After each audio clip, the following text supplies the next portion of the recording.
Good luck. Thanks. So, this game, or this game, this category actually starts off completely different from any other category. And that's due to us not doing back in time, which is the glitch you maybe have seen in most speedruns where like the runner just jumps off the bridge and resets, spawns on the title screen. Since I'm not allowed to save, that glitch actually won't help me much, or not at all. So I have to do something else to still proceed quicker throughout the game. So we use this rock to clip through this gate, and usually usually casually, Ordon, this town where Link is from, has 3 cycles, day cycles, but we actually try to skip 2 of those, or 1 really.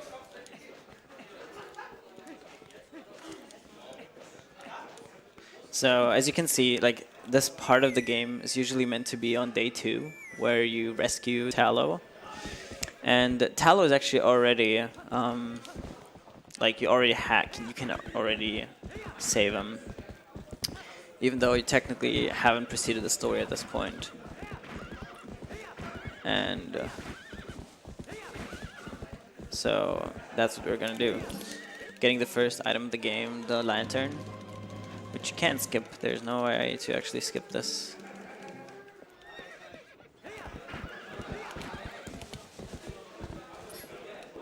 Nice.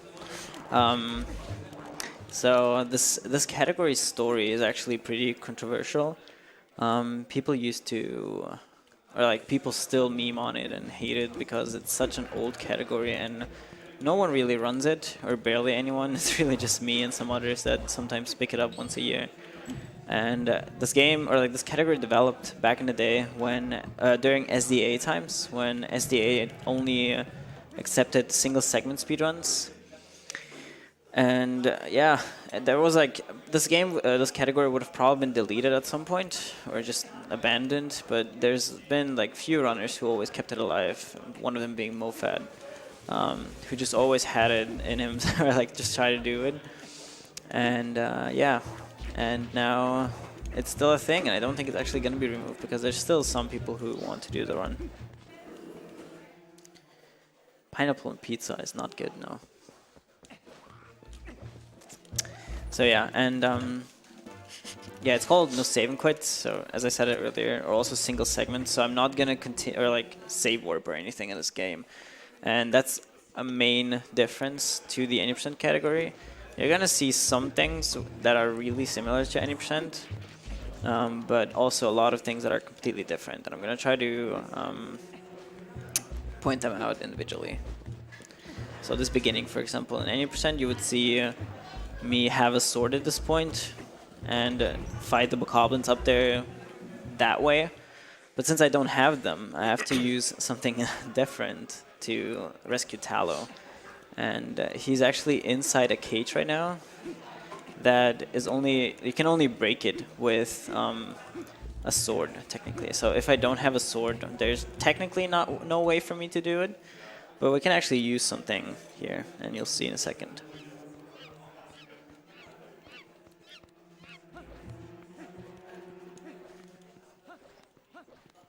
To get used to the rolling. Every TV is different in terms of this. Yeah, so we can actually use these bokoblins to break the cage. Wow. One more, nice, come on. Okay, like that. So I can hide behind the cage and have them attack me and break the cage. And then I'm gonna push them because I don't have a weapon, I don't have a slingshot, I don't have a sword. Okay, I don't have anything to damage them. I have to use something else. And that something else is actually a bird called Trill, which is all the way back there. And he attacks you because he's like, hey, this bokoblin on the left that you might have seen right now, who's chasing me, get rid of him first. I don't want to be attacked by him. So he's going to attack you until you attack him. So I can use that ability and push the bokoblin. Aww. Nice moonwalk, dude. So I can use this bokoblin to push him into the cage and have Trill, who's trying to attack me, attack the bokoblin. Like this. And I only do that now for the second one as well. And the game will think that I beat them and will start the rescue cutscene. Yeah, and it's kind of RNG because the bird technically tries to hit you and just happens to hit the bokoblin. Oh yeah, and also this technique you can see is it's called run pushing. It's when you don't target him, you can push him way quicker than having him targeted. But during my streams, I can't read chat at all during this because you have to be so focused because the bokoblin, thanks. He's like jumping back and forth with his movements. So if you would have an input viewer, you would see my control stick going back and forth, left and right, because you have to balance out his movement. Come on. Oh no. You've got to be kidding me. Okay, I'm on low health now. This is rather unfortunate, but I can save it kind of. Come on. Oh my god. No. No way, dude. Come on. That's really bad. No. Oh. There's nothing I can do about this, actually. I'm gonna have to reload the area. Damn.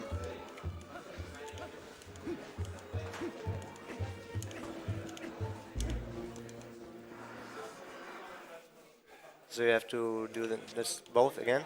I don't know. I've never actually had this. Oh, okay. We'll see. Yeah, at least the first timer.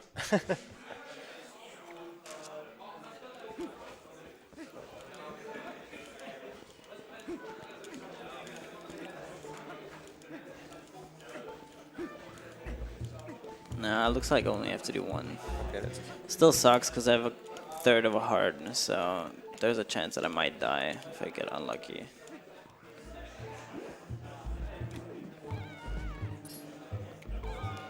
So that was pretty bad RNG on this end. This is the reason why a lot of people don't actually run this category, because bokoblin pushing takes so much practice. When I started learning the game, I died multiple times for each one, just because it's so hard to not get hit by them because you have to constantly push them.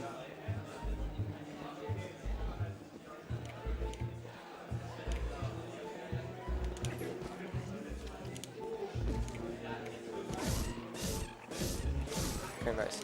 Oh my god. Thank god, okay. I'm at a quarter heart, that's actually... At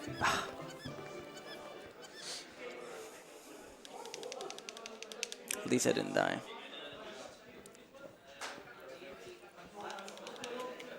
Thanks, Nico. Cute Nico.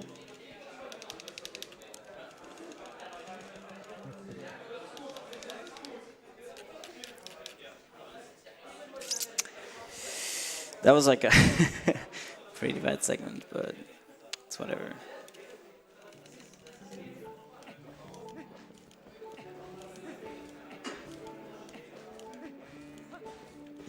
So now is goat herding, and it's RNG to like you can manipulate the goats to move a certain way, but each of them, like this one on the left right now, has an individual sensitivity where they decide if they want to actually run into a direction or not, or just stand still. Seems to be fine.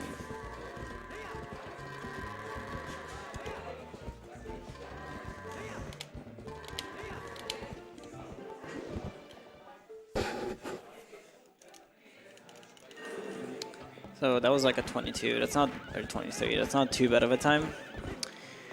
Could be better though. I think a good time for a human being is like a 16 or 17-ish. But I've only had 16 like twice ever in 4 years of speedrunning this. So compare, like 80% would wrestle the Mayor bow now for the iron boots, but since I didn't do back in time, Ordon is still in its normal state where it's supposed to be in. So I can't do that now. I'll have to do it later, and that means I'll have a huge RNG portion an hour into the run at some point, so it's kind of unfortunate because you can't just reset over it and try again, but since this is a marathon, I wouldn't be able to do it anyway.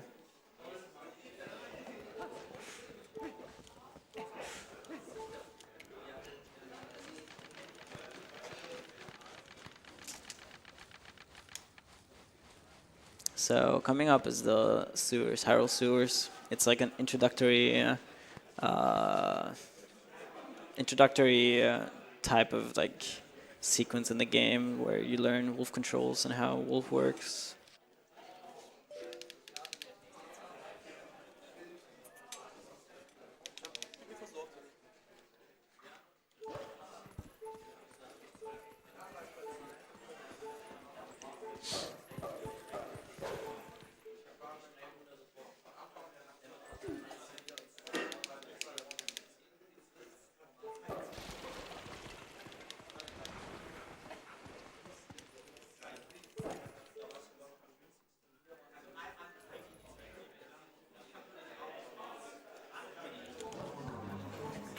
So there's not really anything glitchy in this. It's just quicker movement. Why do I have an uncomfortable chair? Because I don't want to play on couch. It feels weird to me and I can't press buttons the way I want to.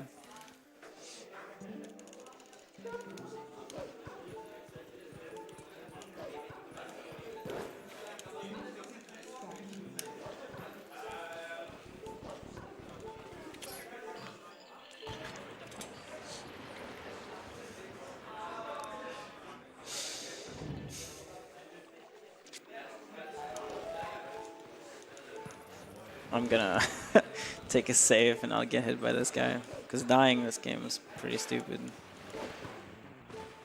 Because you get put all the way at the beginning again. But I know a skull where there's hearts, so I should be fine.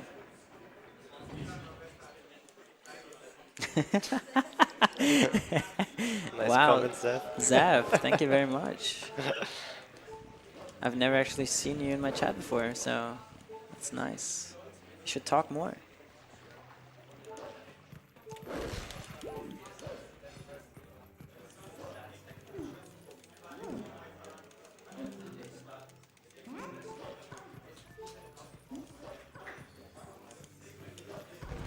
So this thing that I just did is a small text skip where Midna would usually be like, hey, you fool, what did you do? You can't just jump on that. But if you hit a certain air trigger but don't land in front of the platform, you can actually skip the text and it saves like 2 seconds.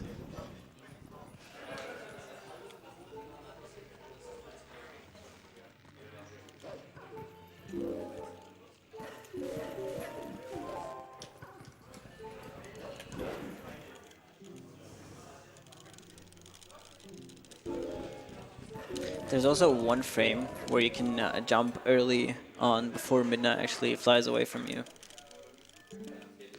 You can also skip this text if you have hit a one frame thing. So this game has so many one frame small time savers, it's actually ridiculous. And then there's one coming up like 40 minutes into the run where you have to hit one frame to save a minute.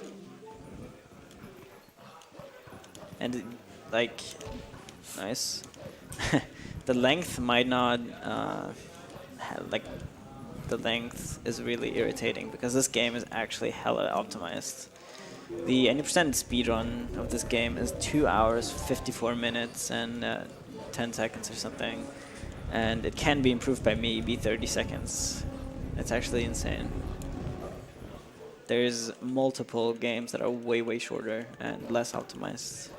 So people have pushed this game into realms that are just this not realistic, kind of. Especially Demon. Demon is an incredible runner in terms of speed, consistency, and just general skill. He was on a grind lately and improved the record by a good 40 seconds, even though it was already really, really good. Implementing really hard tricks.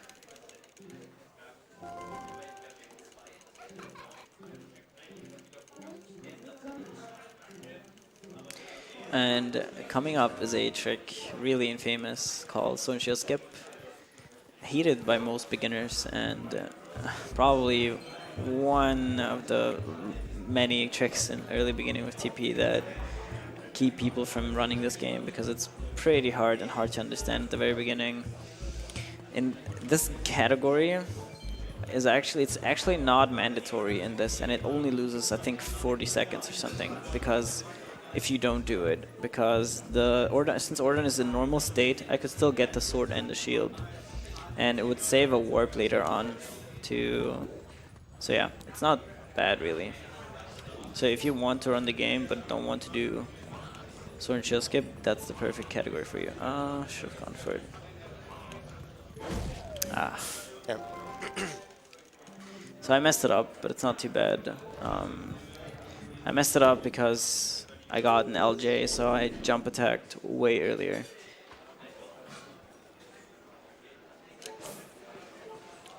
I'm gonna get health just in case. I feel it again.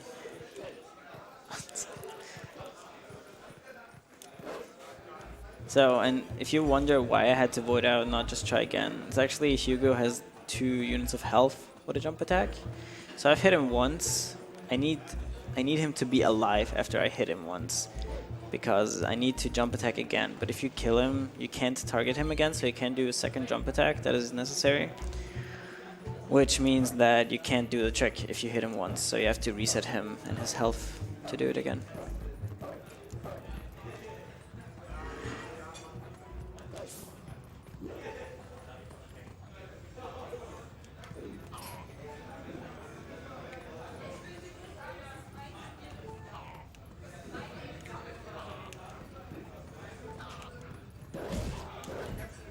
Alright, second try. What is Hugo? Good question. Hugo is actually this boblin that I was pushing. His name has been developed like 2013, not even, no, like 2010 or something.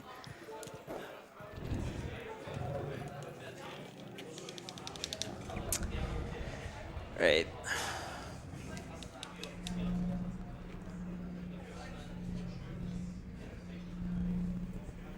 So how that trick works is I push Hugo into a certain position.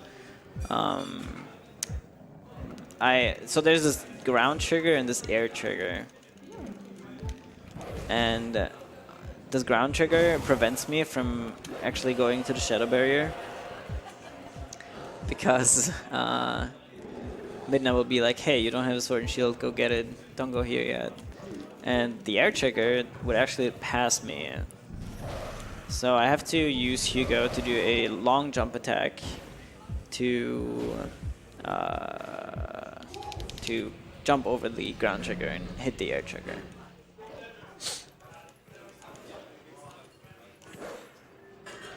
And also a difference to 90% is I have to actually do this Twilight here, because I have to come back at a certain point, and if I don't clear the Twilight barrier won't have me go back to Ordon. So I have to have it cleared to do that.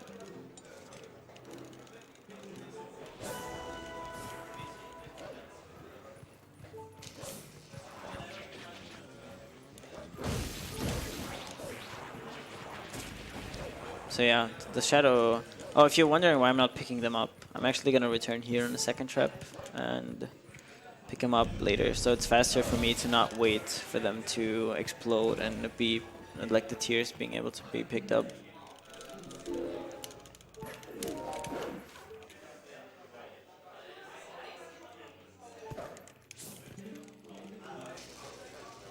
Yeah, surreal. That's right. With the Varia. Hugo the warrior. Thanks for the hint, Mofat.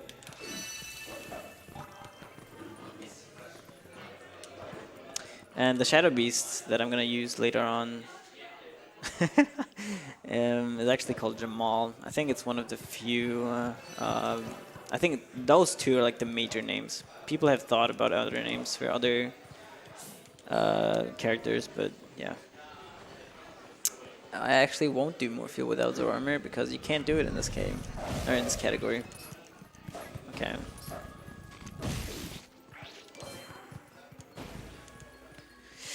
Thanks for the luck, Mofat. So yeah, Mofat has been one of the people who really kept this category alive past 2013, really. Because if you ask around, most people would be like, this category sucks. Why would you run it? It's so bad. But it's actually a I really like it. It's so diverse compared to any percent. Shows off way more, and like it or not, it's actually the harder category too. It's way more challenging if you do the fastest strats and everything. And you'll see why later on.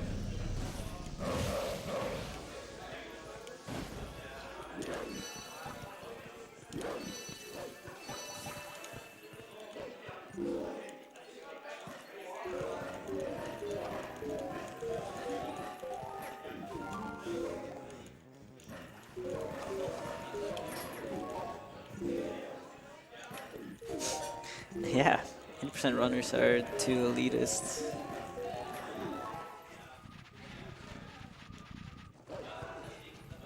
Yeah, coming up is probably one of, if not the biggest sequence break in this game. It's called EMS, Early Master Sword, and as the name reveals, you get the Master Sword really early on. Oh, I messed it up. It's not too bad to fail it because it's only 20 seconds lost. How it works is you use the Shadow Beast here to do a midnight charge off of his attack, but it needs to be a certain attack, like this, and then you can get up here.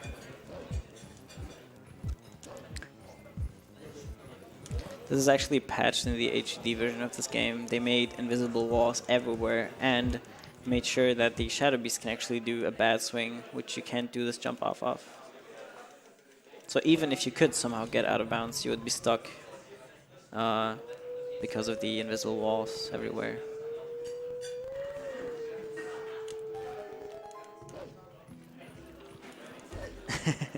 Yeah, this game, it either has 20-second time losses or it has minute time losses. There's nothing in between, really. Yeah, so now it's really just chasing Skull Kid until the end and getting the Master Sword. So there's not really much to talk about here. So if there is any donations, you can actually go ahead and read them.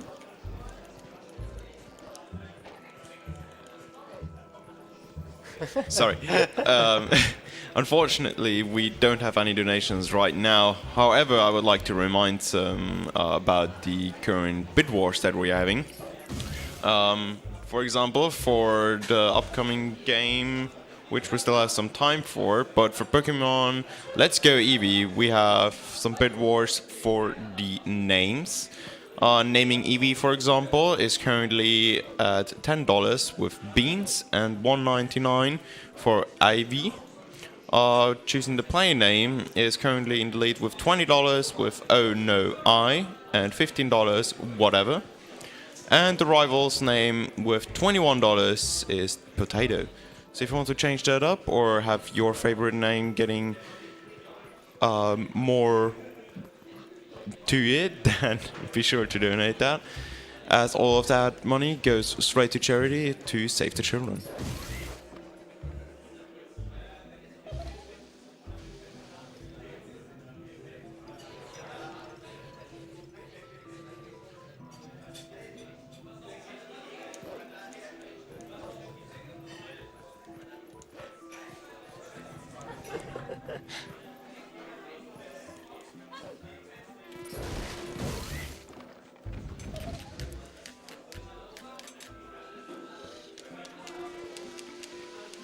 It's actually, this category, last time it has been shown off has been SGDQ 2013. So it's been 6 years since it's been shown off. And it actually has changed a bunch compared to from 6 years ago.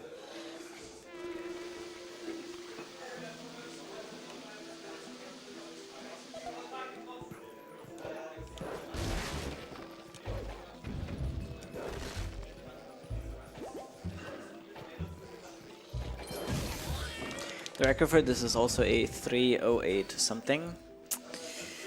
308.50 or something, I don't remember. I'm currently placed third. And yeah, this category you'll see later. It's actually really tough, and if you want to get the record, you actually have to hit certain tricks that are extremely precise and hard to get, especially in a run. Yeah, and this is the Master Sword puzzle, which probably gave a headache to a lot of casual players back in the day. But since it's always the same, you can just learn the pattern and just do it every run.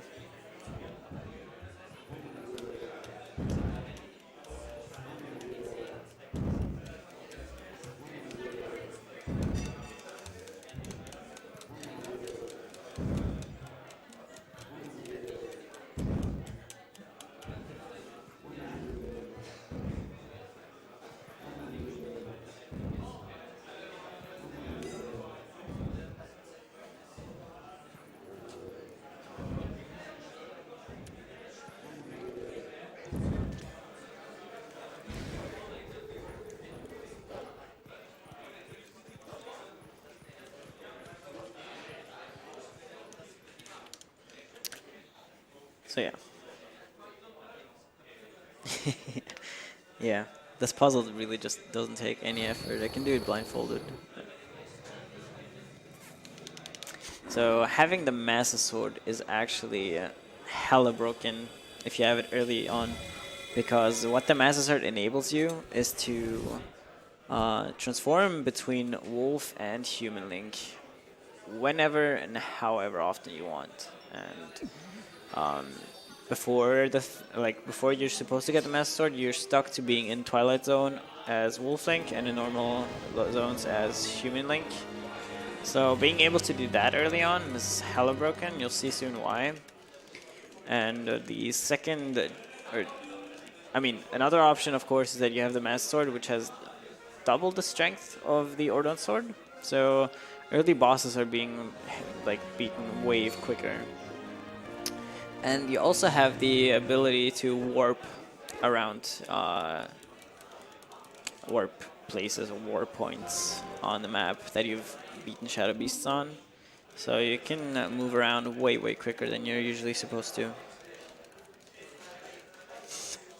What is I don't know. I really don't know. Only meme questions.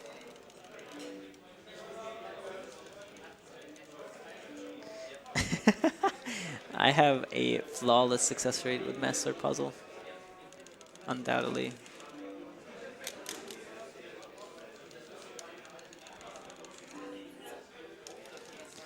Yeah, so you can tell this game doesn't have many cutscenes that are unskippable, which means that you only out of the run, you maybe have 25 minutes of cutscenes, honestly, where you don't have to do anything at most. So kind of similarly to SM64, it's a really you don't have much downtime for this game, so you have to play a bunch. So you barely have any options to go to a bathroom or do anything really. You gotta play. So yeah, and now as you see, I'm back here, and now I can collect all the tiers that have already spawned and are ready to collect, which saves additional time.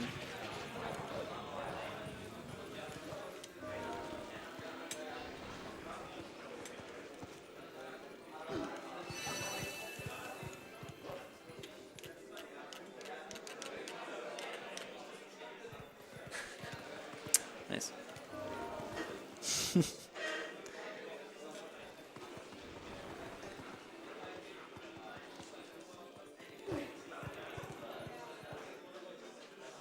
Wer ist denn der Breite im Hintergrund? So yeah, the first instance of transforming into Human Link in Twilight is actually here, where you can use the lantern to cross the toxic haze way quicker. And if you're advanced, you actually can do this in only 2 swings, like I do it right now. But if you want to be a bit safer, you can do 3 or 4 swings. If you have to P mid-run, it's actually bad. As I said, you barely have any instances, so I usually try to do everything early on or beforehand.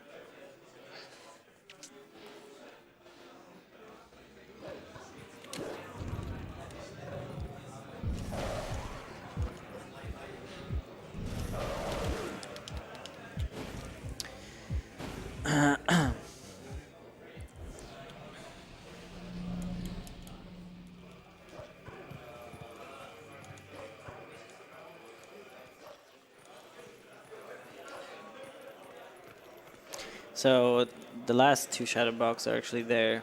But I'm not going to finish the Twilight just yet, because I'm going to enter Forest Temple now.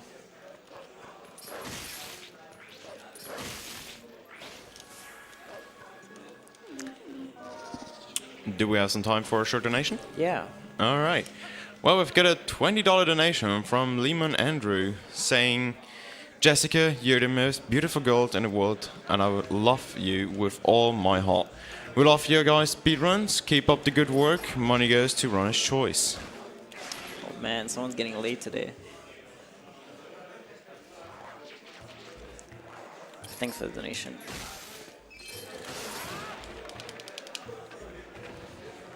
Okay, yeah, so Forest Temple is actually unique for this category, because it's the only category where you actually actively go through the dungeon, except for 100%. That's not good luck. You can skip this spider if you get good luck and it turns to the other side, but it actually didn't, so you can just kill it off. It's not too bad. Yeah, so every other category can do some shenanigans with back in time and early boss flags that gives you early monkeys in this dungeon, but this category can't. So you have to sort of casually get the first monkey. There's no way around it, but then you can actually sequence break this whole dungeon. Nice. Bomb counter on 1. Huh? Bomb counter on 1. Yeah. Yeah, that's a 1-frame backflip and actually only saves a frame, I think.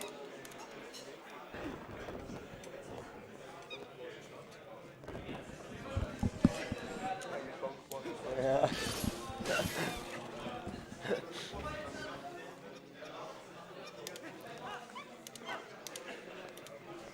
So, since we can't safe warp out of this, the quickest way is actually to use... Nice. The Uku in this dungeon, which is hidden over here.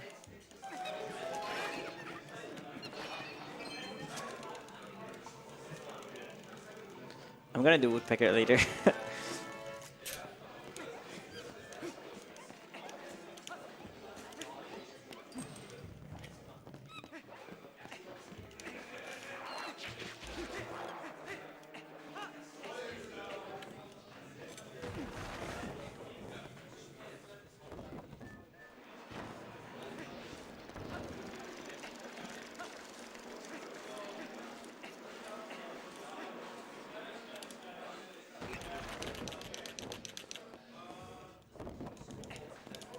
Oh.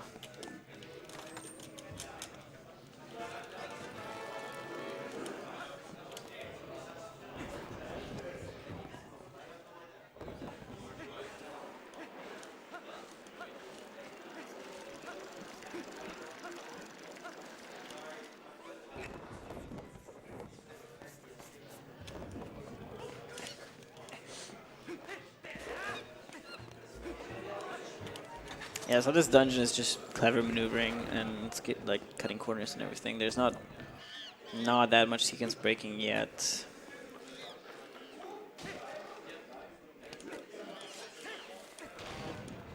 So yeah, we just save this monkey as casually as you actually can. But afterwards it's getting a bit broken, because you need this monkey to cross the second gap that you need to proceed further on, and that's all we really need.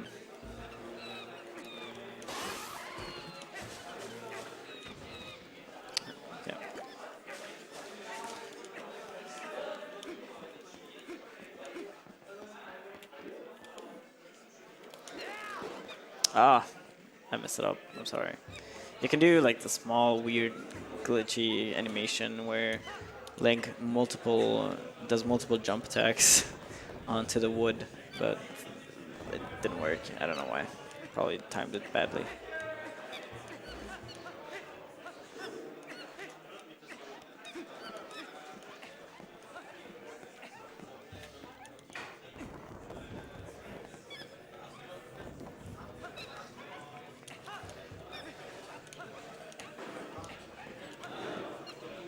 So yeah, this is the only reason why we rescued the second monkey, because there's no way to get over here Nice, without it.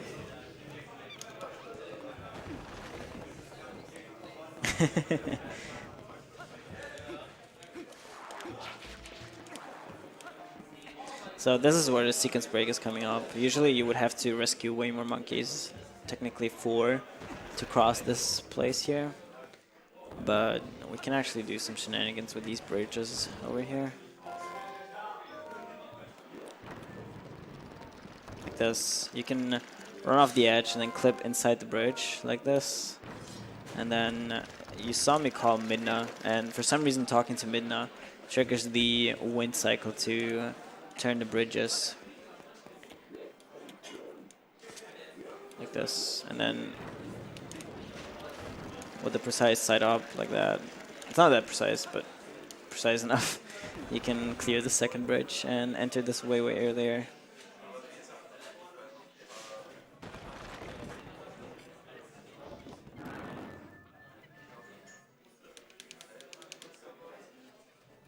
So this is the mini boss in this room, or in this dungeon. He's called Ook, or it's called Ook. And he has a random amount of jumps he can do. The best option you can have is 2 hops. The worst is technically 6, but he has a chance of resetting his cycle over and over again at 6. So if you're really unlucky, you can have him infinitely jump around. But I think the highest people have gotten is like 25 or something, which is a good time loss on its own already. So yeah, and Ook actually gives us the most broken item in this game. It's the Gale Boomerang, and it's technically the only reason why we even entered this dungeon, because we need the item, and we don't even need to beat the temple, so we're just gonna peace out with the Uku that I got.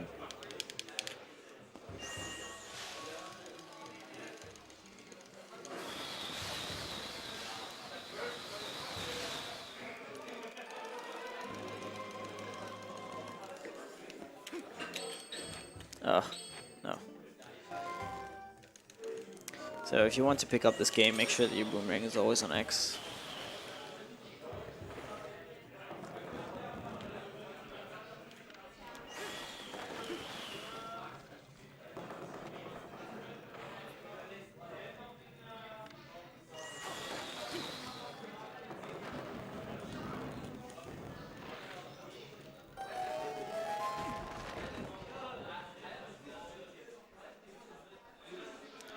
So yeah, since I can't pull Uku in boss rooms, I have to leave this now, but now I can use Uku just to leave the dungeon now. Because it's way faster than just backtracking back.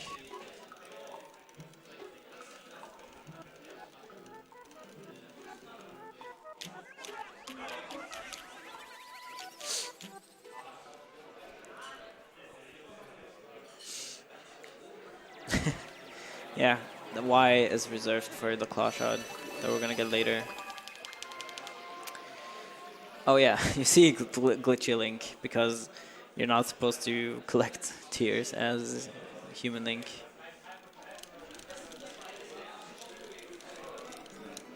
You can skip this text box with Minna by backflipping, but it's a 1-frame thing again. So it's likely to miss.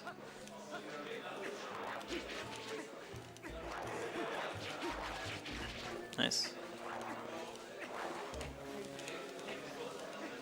So yeah, Midna won't let us go. Like, there's a trigger there where Midna will be like, hey, what are you doing? You haven't even beaten the Forest Temple. And since I don't want to beat the Forest Temple, I can just escape the forest by doing a so-called boomerang long jump attack. Which is the major difference between the GameCube and the Wii version. You can't actually do a long jump attack using the boomerang in the Wii version. So yeah.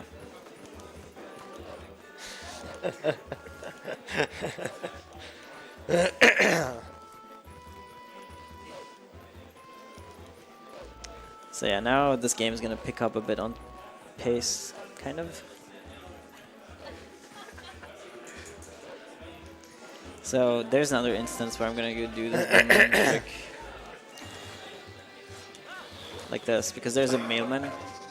And $1 for push-up. Okay. I would do that. I'm not gonna do push-ups.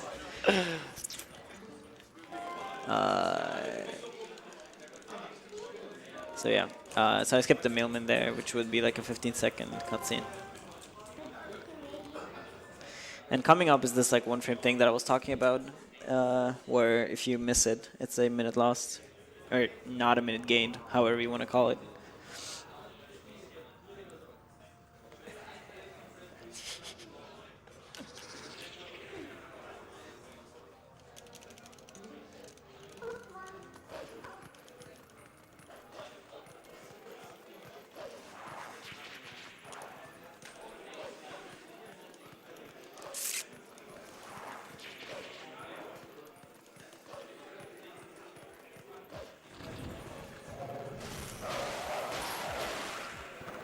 All right, let's see if we can get it.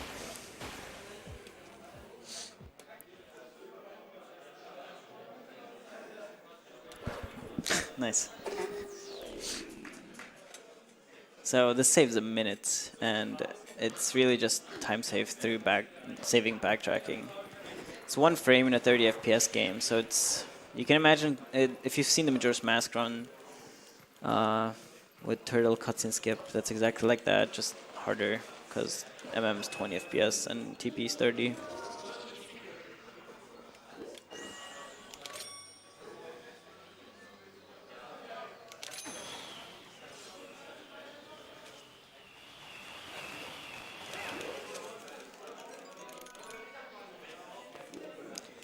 Okay, this trick is called Rupee Roll. Wait, I'm gonna explain when I'm past.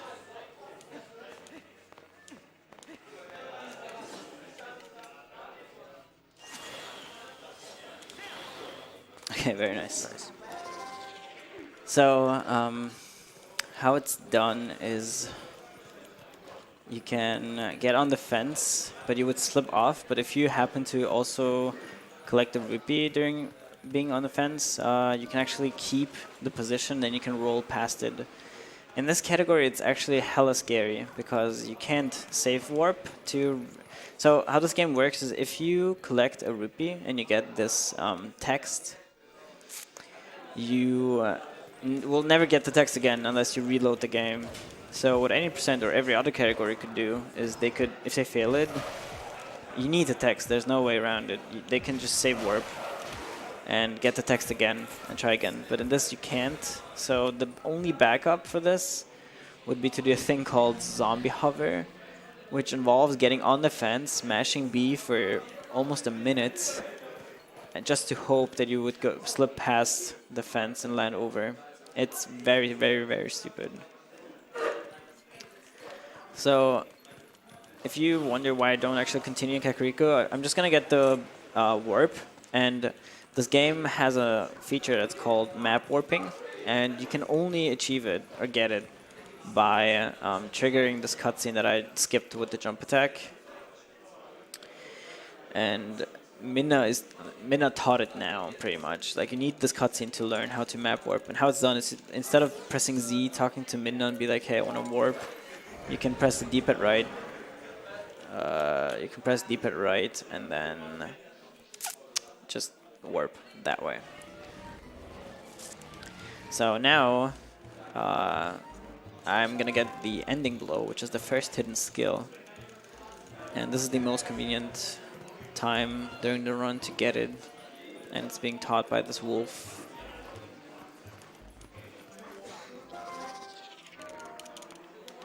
Do we have time for a short donation? Yeah. All right. Well, we have got $5 from our man here, Xenaris, asking, hey, Kejs, wasn't able to say hi to you at the event yet. How are you? How's life? Shout out to last year's Pizza Guy and Couch Guy 2. Good luck, and please don't say any bad words on stream. Flashback last year. Flashbacks, alright. Don't shoot me. Yeah, thank you. I'm doing very well, actually. Haven't been up to this game as I used to, but it's fine. Oh my god. There's a mosquito. I'm gonna call Peter.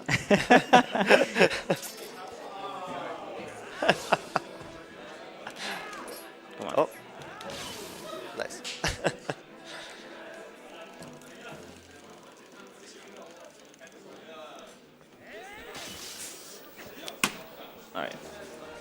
It's dead. But yeah, it's nice to see you. Last year was also real cool, and now I at least have a good time slot this time compared to last time, where I was playing at like 4 a.m. And everyone who knows me a bit more knows that I die if I'm past 10 p.m. I take naps, which I couldn't do on Friday last year.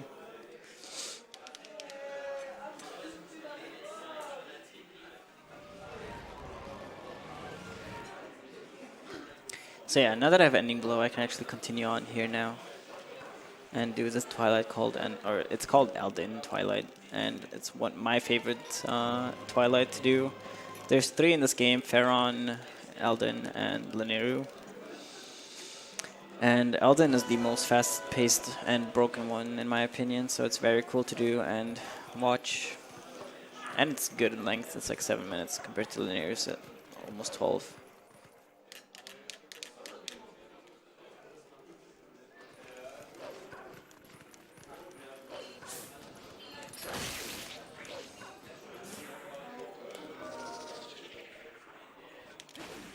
So you can clip into this well, being human, Link, which is another time save that you can do if you have the Master Sword at this point. Oh, and you also maybe noticed that I don't have a shield. You acquire a shield in 80% through Back in Time. Since no save quit doesn't do it, you actually don't have a shield, and you're not going to get one either.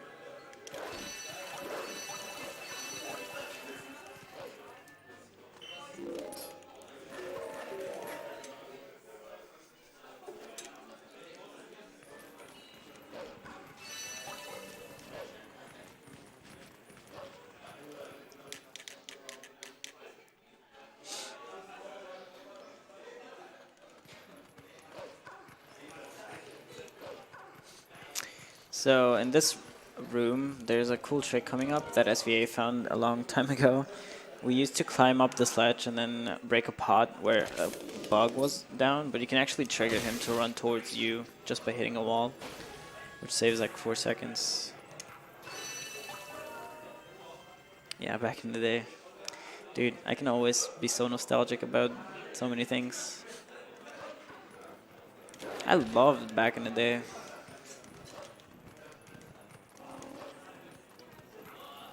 You could lose 5 minutes and still PB.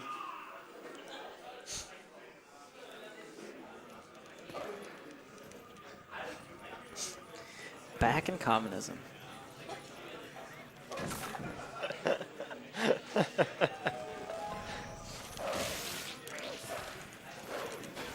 This is my favorite room in the game, actually. It's so quick if you do it properly.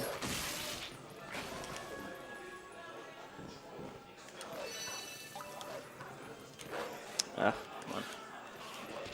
Okay. Jinxed. I'm up.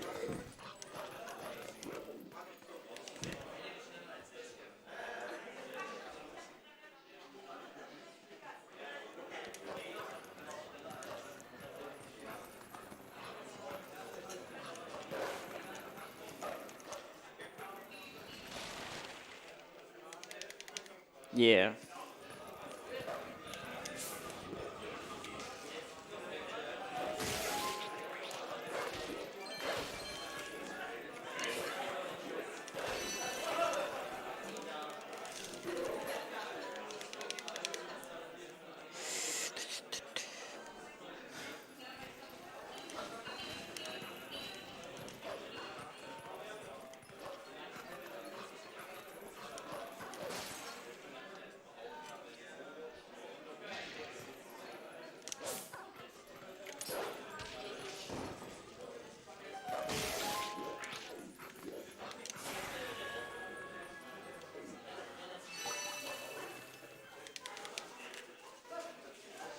Coming up is a trick called Wolf Bomb House Skip.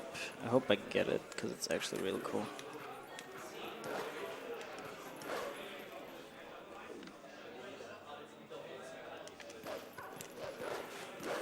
Very nice.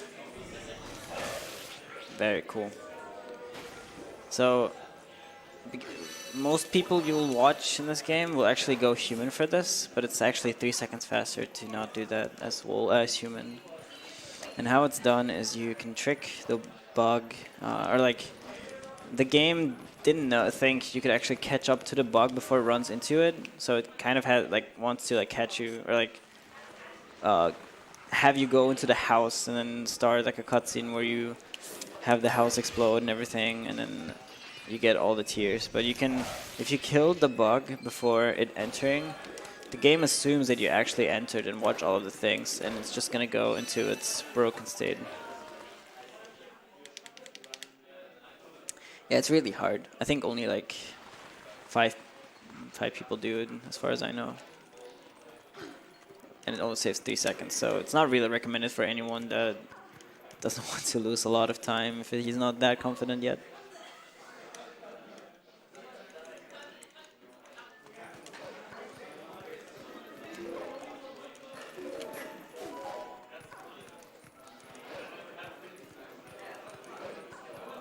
This game is confusion itself. The game confuses me.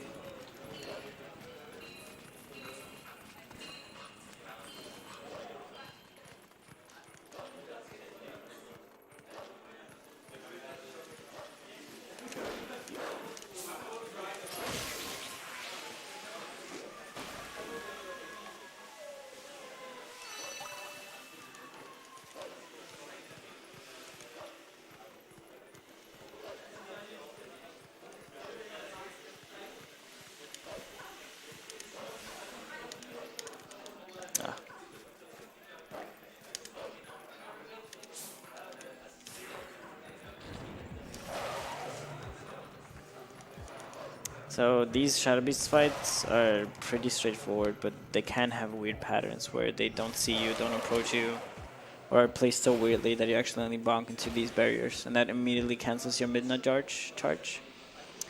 And if only one is alive at this point, he's gonna call everyone back to life, which is a stupid time loss.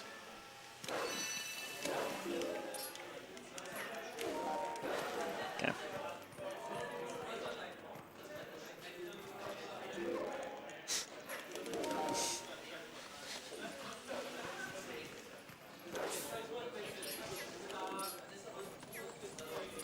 I don't know why he got triggered, but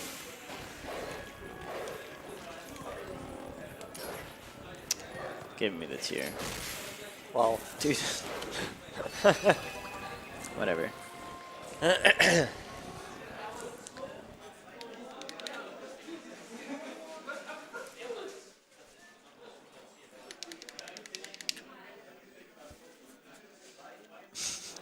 If you're wondering who this slick guy is on the A mode that people keep posting, it's actually the guy on the left of me, or the right, I guess. Go sub to him, he has a sick A mode.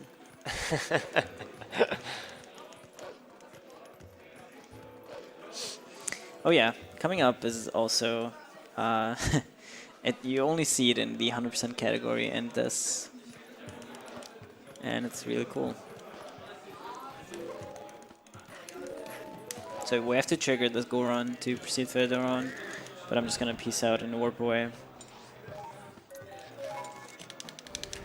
Who's on the couch? That's Cactus Melone. And next to him is Martin, and next to him is my girlfriend Peggy or Colette. But you can't see them, sadly.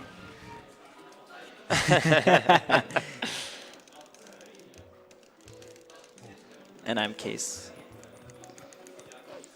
All right. Broken cutscene, here we go.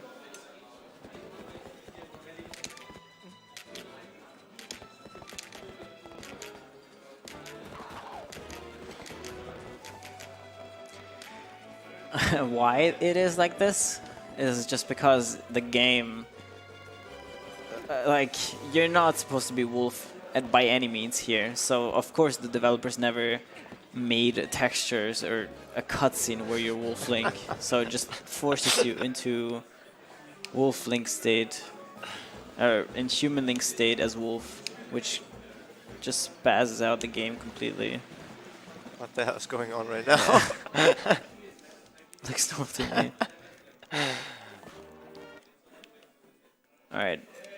Now we have Epona, which triggers Ordon to be in the state where you can visit the Mayor Bow. So that's why I'm gonna go run back there now and wrestle him. And he's he's very RNG heavy because it's just rock, scissors, papers. And you'll see why. And a lot of people hate him, me included.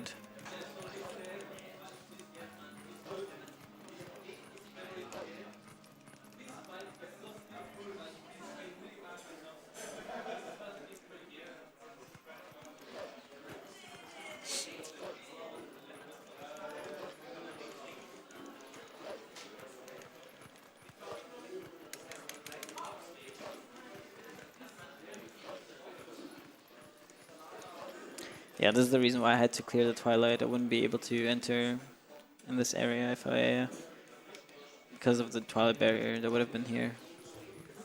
Nice. Yeah.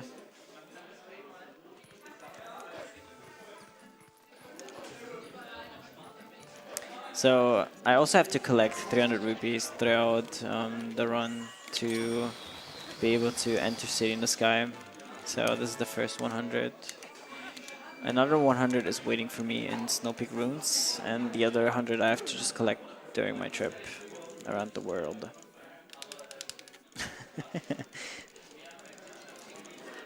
I hope Frankerzy helps me.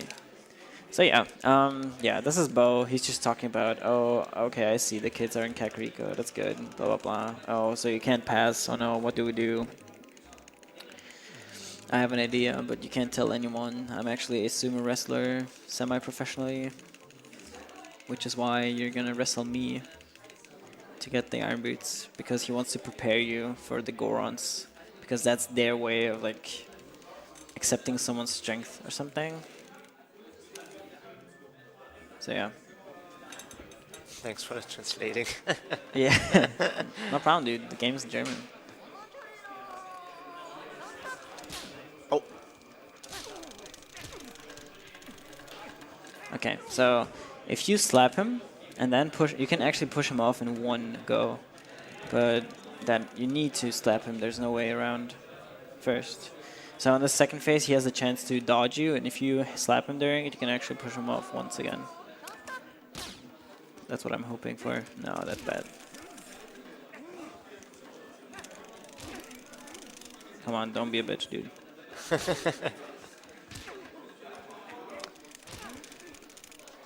Oh, very strong guy.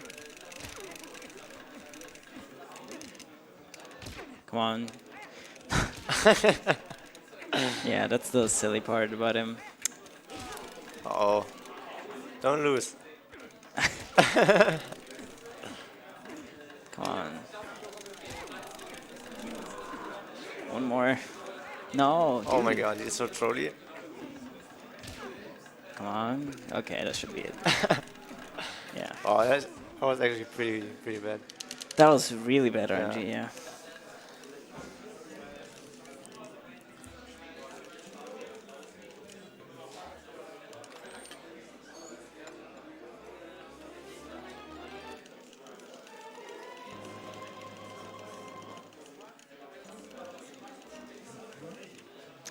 Alright, now we have the iron boots, which are also mandatory for this run.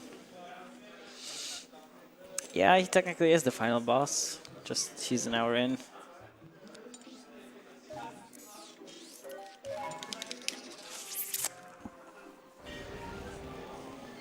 Yeah, the final boss is actually a huge joke in this game.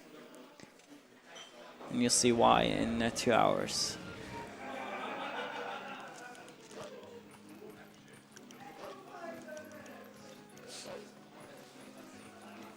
This run wouldn't even be that bad if I didn't mess up Bokoblins. Or Bokoblins messed me up, I guess.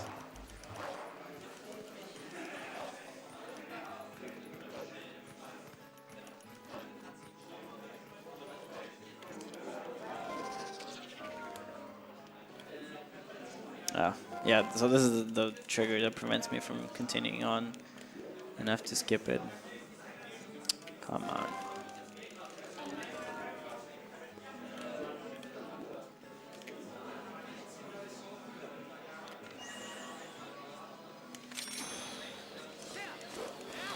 Zaffy escape.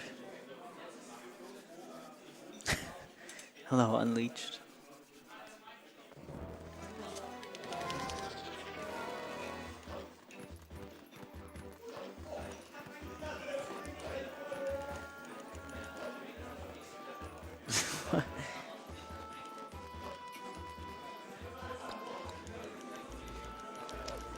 Oh yeah, coming up is coming up is a trick called linear gate clip.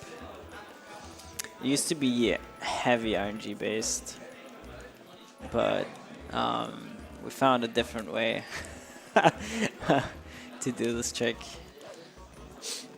We used to use Epona, but now we can actually just use Wolflink to clip through like this. Nice.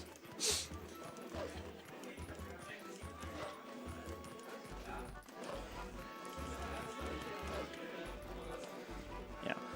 And now we're just being poured into this cutscene. You can see the sky is green because you're not supposed to be here at this point.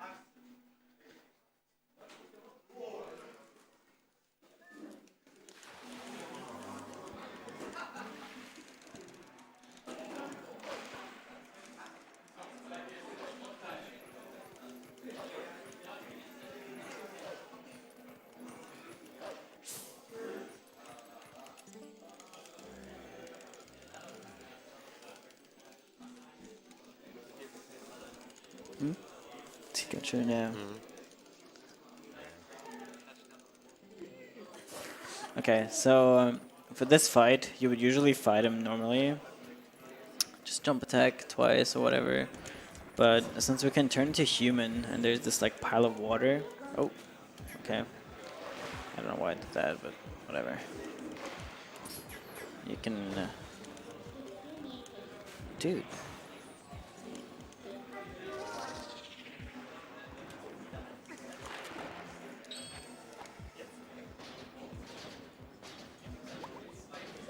Yeah, I went way too early, but that's fine.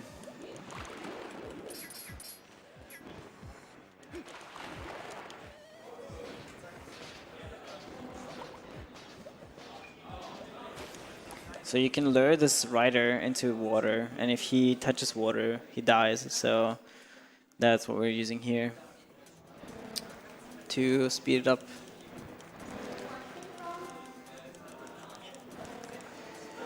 And another trick coming up is called Kargarok out of bounds. And you'll see why it is called like that in a minute. Because of that, you can clip through an acute angle, or clip into two rocks just are really close to each other, and if you try to have the Kargarok fly in between them, she's just being pushed out of bounds because there's not enough space. And it saves like 6 seconds because if you look down on the minimap, I can actually go a straight path instead of using this huge curve to the right.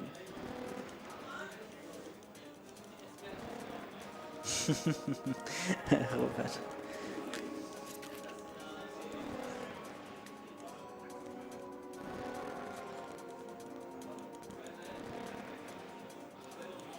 Is it too often? Oh, good.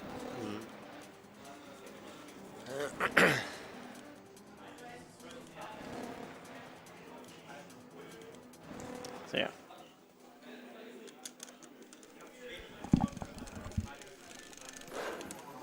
I skipped that midnight text here by doing a jump attack.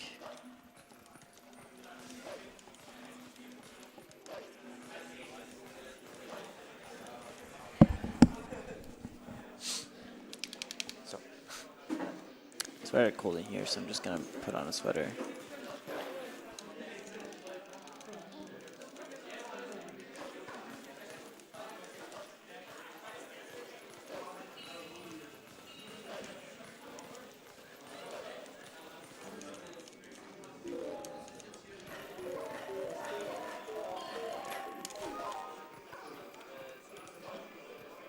I'm gonna hold your sweater.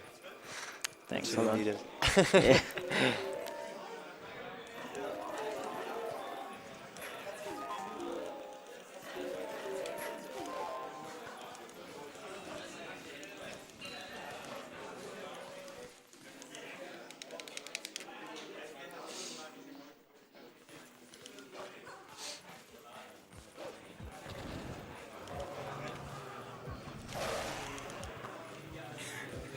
Coming up is a sequence called Linear Twilight. It's probably the most boring Twilight out of the three, but it's still pretty interesting.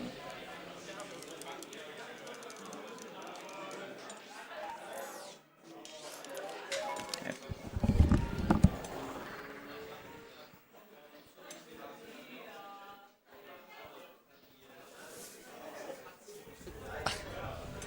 Gotta go fast.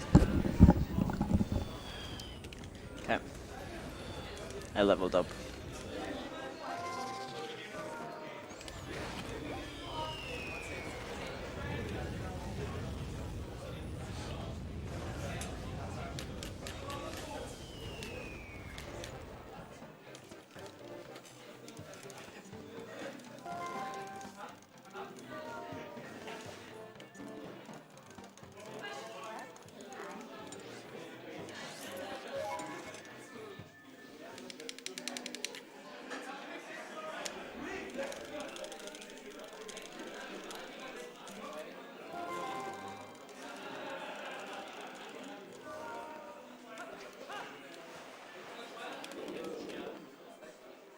The pad, yeah. Oh, so this is like the last 10 minutes, or like these next 10 minutes are a bit on the chiller side, but afterwards is actually the hardest trick coming up in this run. Thank you, Maggie.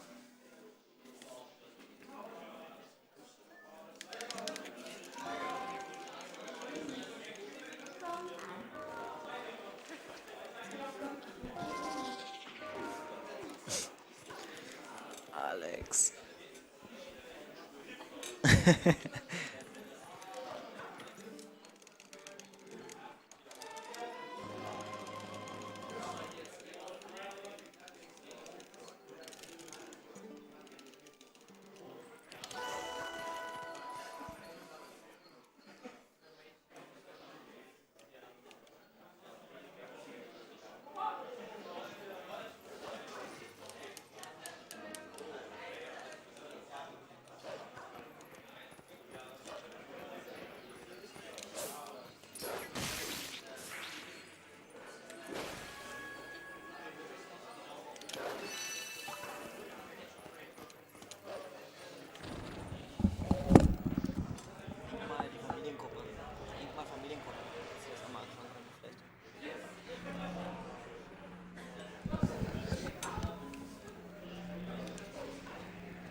Ah.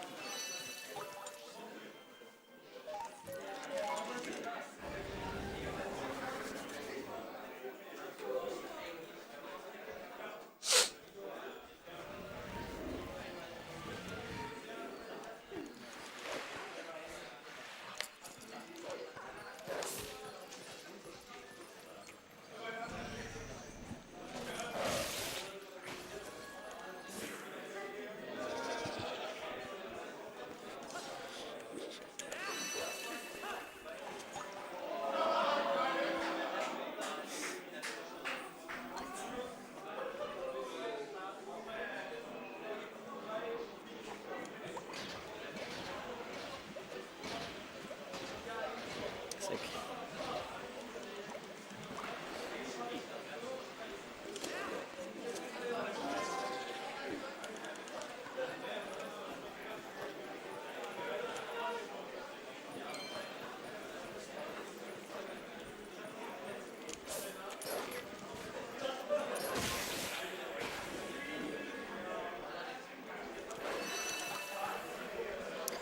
Okay.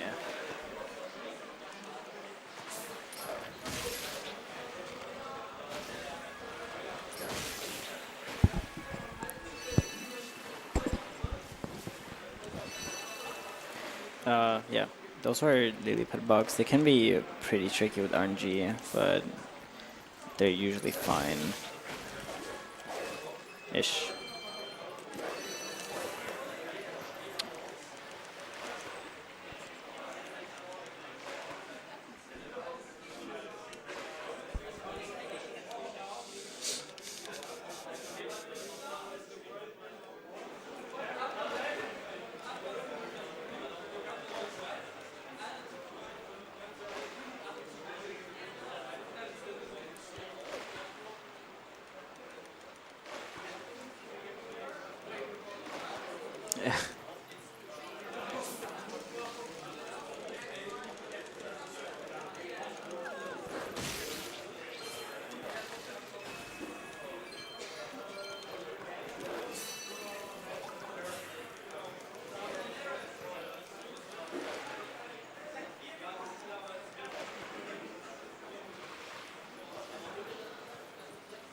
There's actually a clip on my Twitch where I get like, I think 8 or 9 or even 10 rupees out of that one patch. It's crazy. Looks like I robbed a bank or something.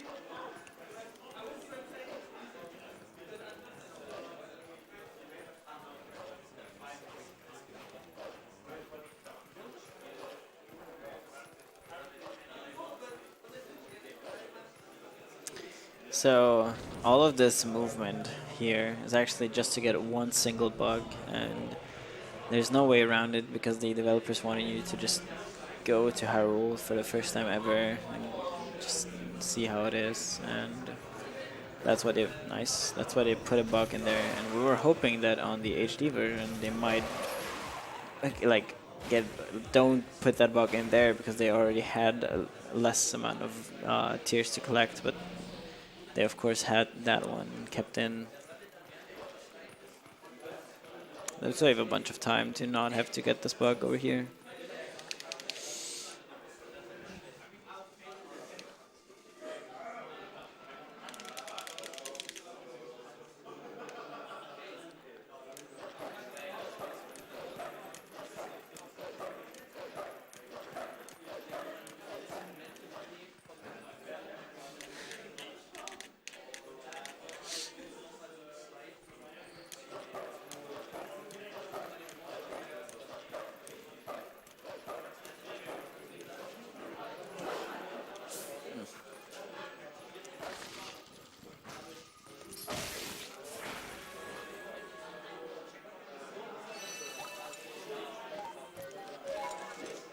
So yeah, we get this bug and then immediately warp away again, because that's the only thing you can do here.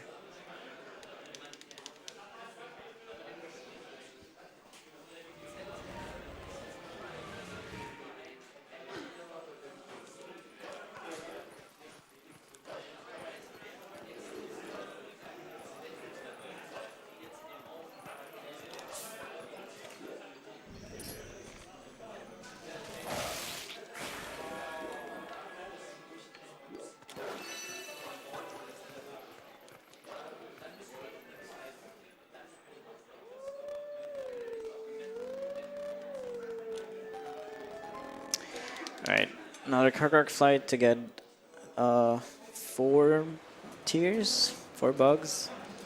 And then there's 2 more, and then we're done with the Twilight.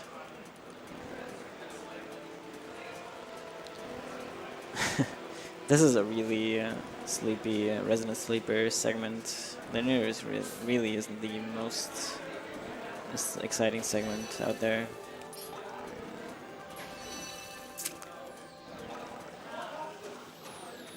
When's bingo? Shut up, Bildo.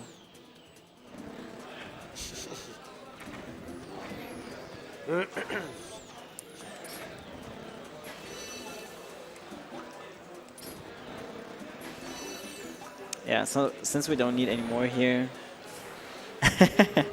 since we don't need any more here, we can just bonk and then exit, and it's actually gonna put it to Zora's River, or no, Lake Hylia, where the last bog is waiting for us. Nice. Nice. Okay.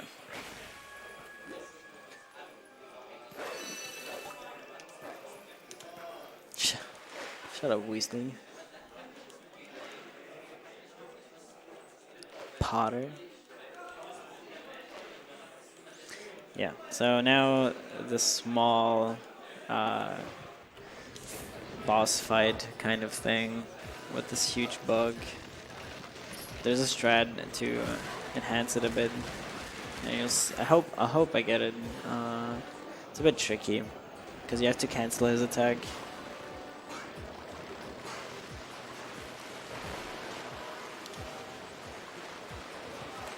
So he's gonna charge at me. Yeah, okay, I got it this time. There's a second one. So you can interrupt his attack by jump attacking him, and then it's like stunned and tries to flee, like go away, and you can jump attack him at that moment. It's pretty tricky, but the timing is pretty similar every time. Like that. Nice fight. And then these last tentacles, you can actually just bonk to one, and the game assumes that you hit all of them. And yeah, so that was a pretty good... yeah, that's my personal stream. ESA2 is actually my alt account. Okay. We're done with the first half of the run, pretty much. Now, that was like a piece of cake, everything. Now it's actually going to be a rough segment. The next 5 minutes are actually the hardest segment in the whole run.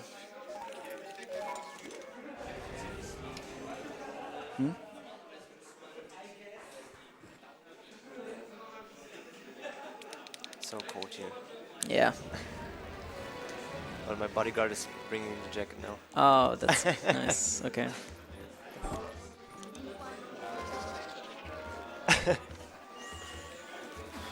So now another mailman skip over here.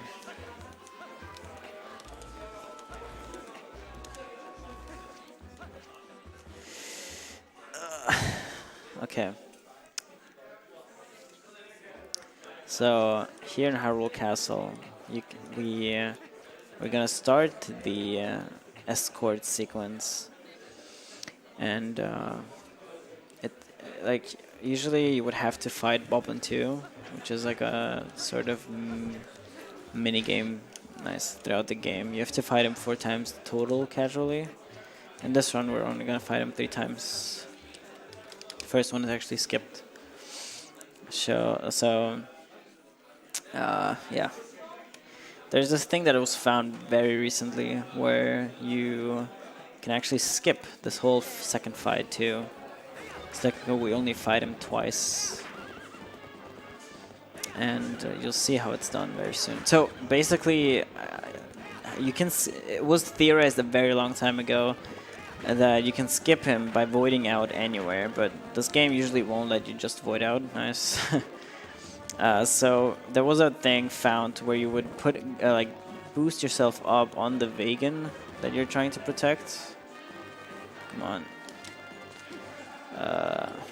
Hope that's enough. Oh. You boost yourself on the vegan and get like on a higher ground, then you can just LJ and void out. But this was found like half a year ago-ish. Let's see if that works. And you can just use Epona to clip into this angle over here. Come on. No. You can clip, or like you can use Epona to clip, and that would make you void out, and then you just spawn on the second part of this escort sequence. Okay, this should work.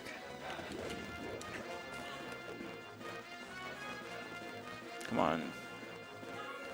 Yeah, there you go.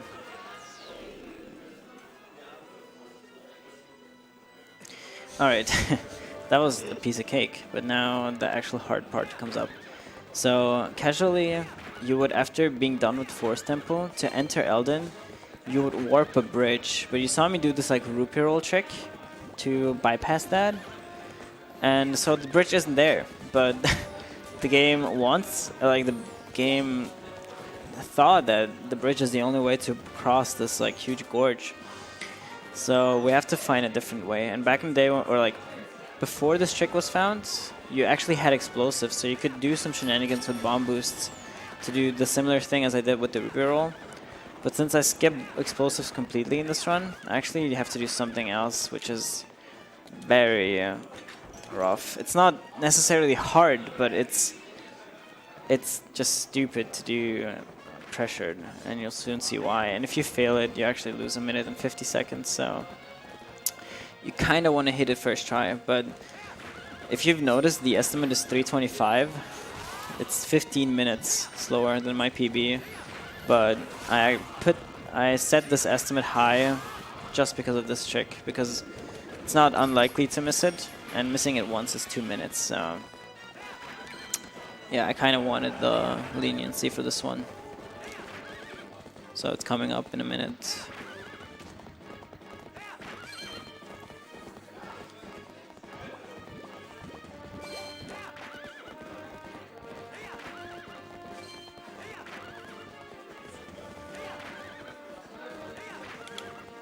Ah, okay, so I missed it. That's not too bad. It's 2 minutes. But you want to do a so-called Epona slide right as you hit the ledge, and you'll see why it's useful. So that's how it would look like. You slide very quickly off Epona, and that gives you enough speed and distance to cross the gap on Epona. And it's a one-frame trick. You have to press R, the R button, and release it, and the frame after you release it, you have to press A. So technically, it's easy frame perfect, but it's also not, because it's very easy to not do buttons frame perfectly. But yeah, you can just retry however often you want. It's just time loss if you miss it. And if I would go for PB attempts, I would actually reset over missing it once. So it can be pretty devastating to have a really, really good run going up here an hour in and then fail this trick.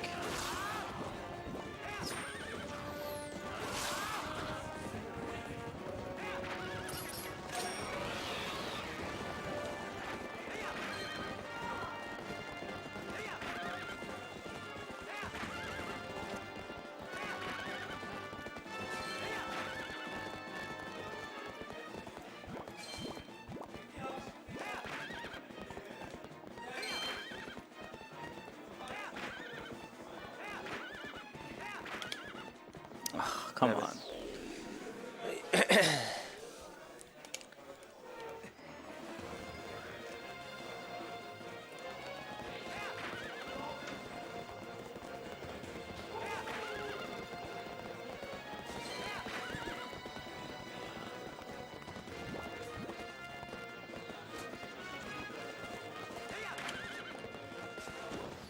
Of course I get it here.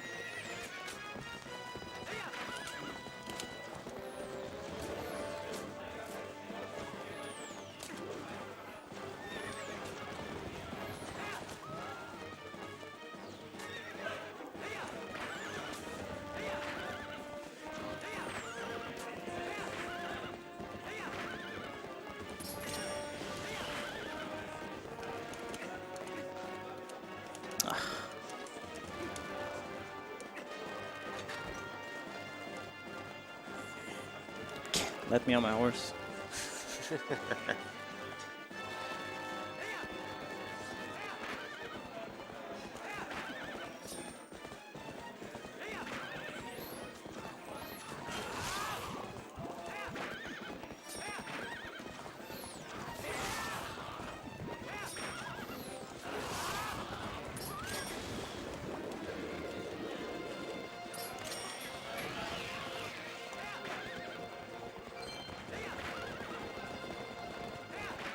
Oh yeah, if I gallop too far away, Midna will actually stop me right here and be like, hey, what are you doing?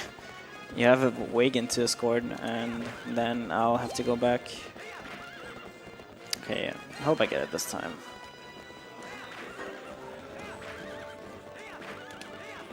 Dude. Not too bad, I have enough of time on my estimate. It's just silly.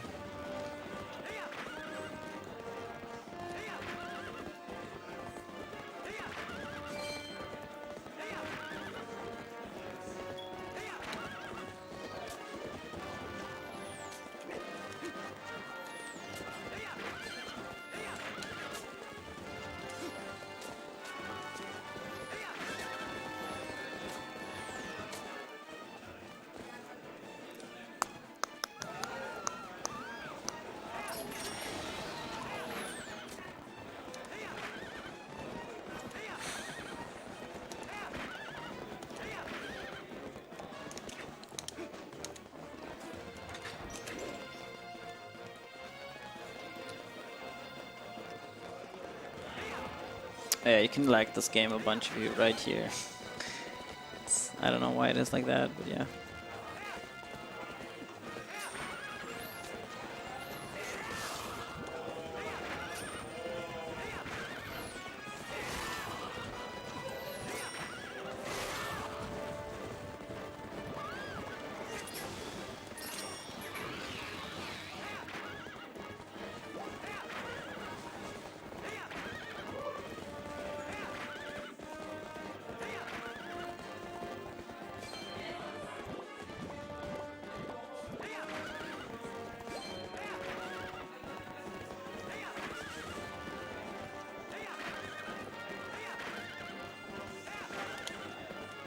There you go. Ah. So stupid.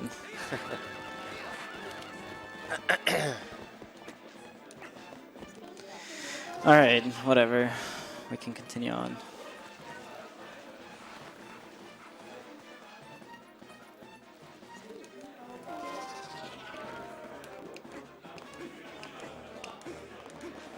Here's like an OT-esque setup to not hit a trigger. Alright, we're past very hard things. There's only one thing coming up, but it's fine.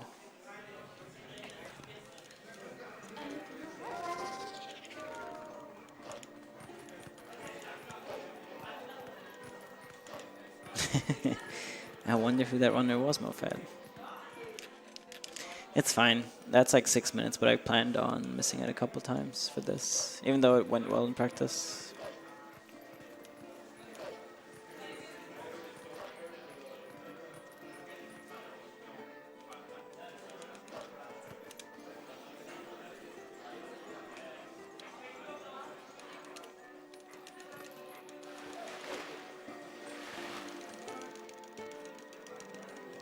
Oh yeah, if I would have hit the trigger where I like did the like 4 side ups and the rolls, I would have been pretty much dead. I would have to warp to Hyrule again and do all of the escort again. It's actually ridiculously stupid.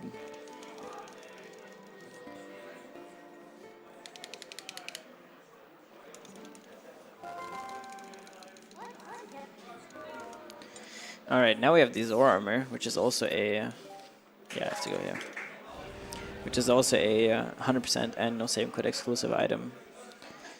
We get it here just because it's actually faster for this category. Yeah, and now we're gonna enter Lakebed Temple and beat it. And usually you would need a bomb bag to enter Lakebed Temple.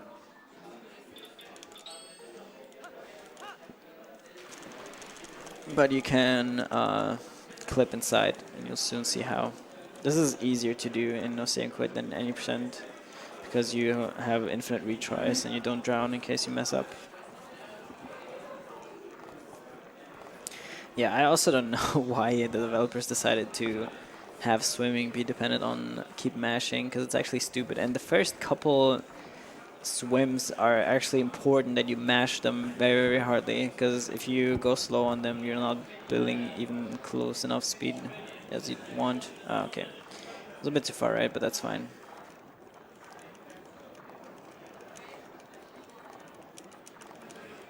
Okay. Yeah, so you can see you can retry it as much as you want. Dude.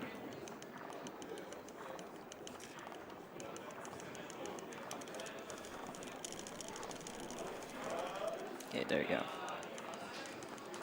And you can just enter the loading zone from behind. This category is also the only category where that you can complete without using bombs. Or that Boblin 2 skip trick that was found made it so this game can be completed without even picking up a single bomb.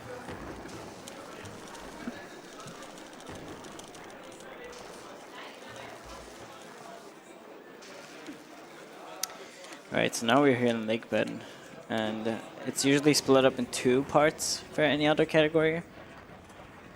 But in this one, we actually finish it once we enter it.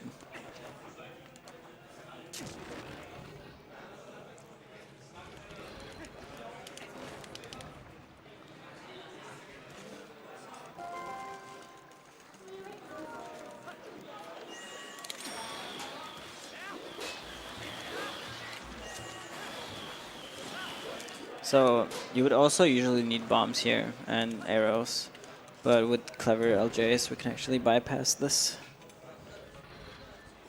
And the next room also has a really cool double LJ coming up.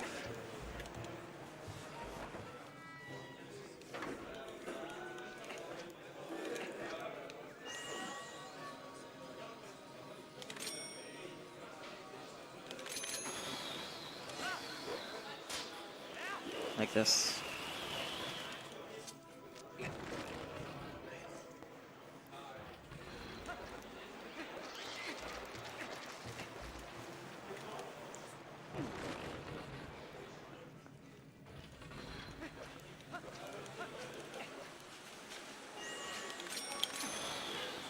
Another cool double LJ, like that. So yeah, LJs are really breaking the game a bunch.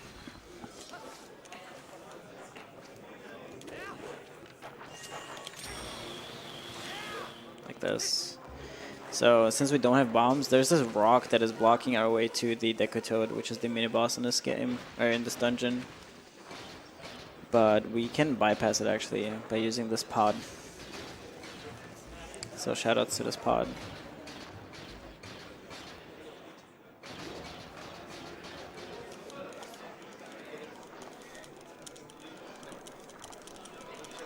It pushes you right in between the rock and this like crack-ish thing or whatever, and then you can just swim in.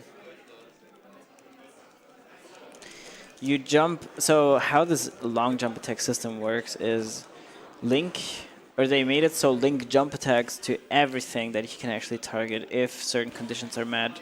So for example, if the boomerang is out of bounds, if it's on higher ground, or over a void, which equals being out of bounds. And if that's the case, Link is gonna fly over to the object targeted, and the boomerang is actually treated as one of these objects that Link can target. But you can do it with everything really much, pretty much. What am I doing? You can one-cycle him, and I would have one-cycled him, but I messed up the counts. So yeah, that's whatever.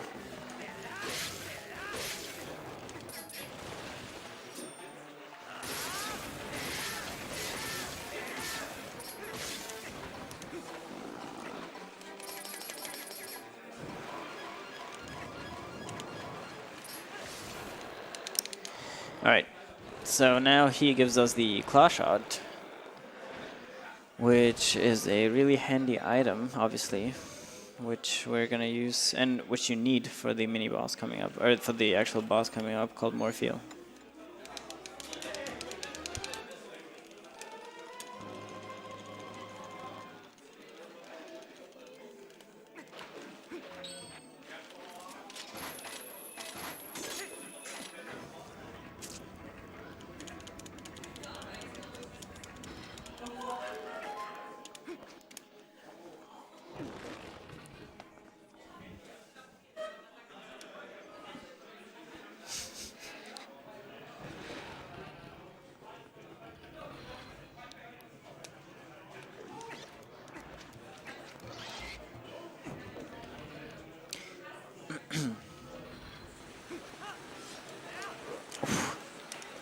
That was close.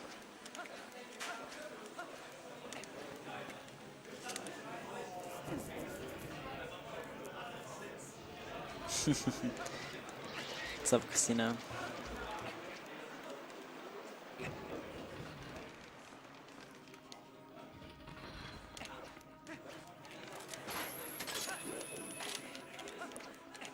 So yeah, this is actually the only dungeon where you can skip getting a boss key, and I'll explain in a minute why it is like that.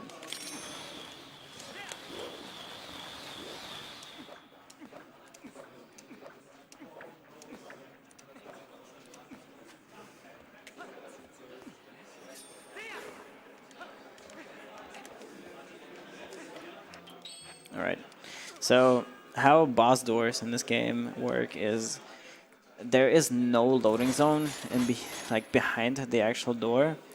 So the loading zone is being triggered by the door opening cutscene. So there is no way you could abuse this mechanic without having a boss key. You can't trigger opening the door without having the boss key. But that's the case with every boss door except this one, because this boss door actually doesn't lead to a loading zone, but more like the loading zone is always present. So if you clip into this small thing, you can actually skip the boss key, which is pretty handy because this game's boss key is actually so far out of the way.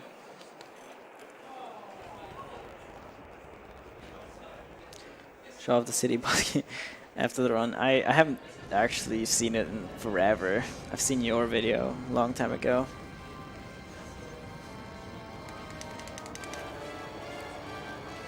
Yeah, exactly, Midnaf. And actually, in the Wii version, since we don't have Boomerang where we can use this item, or like this mechanic, because it doesn't work on the Wii version, you use a Helmasaur in Lake Bed Temple to skip getting bombs. Or, yeah.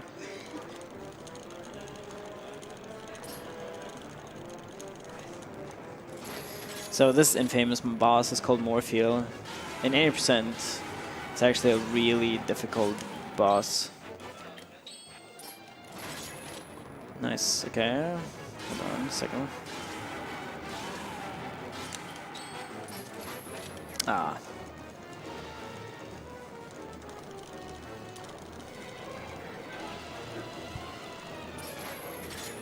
Alright. So... yeah, but no saving quit because you have the Zor armor. It's actually... it's so easy. It's actually incredibly easy, just like any other boss in this game, honestly. Casually, of course.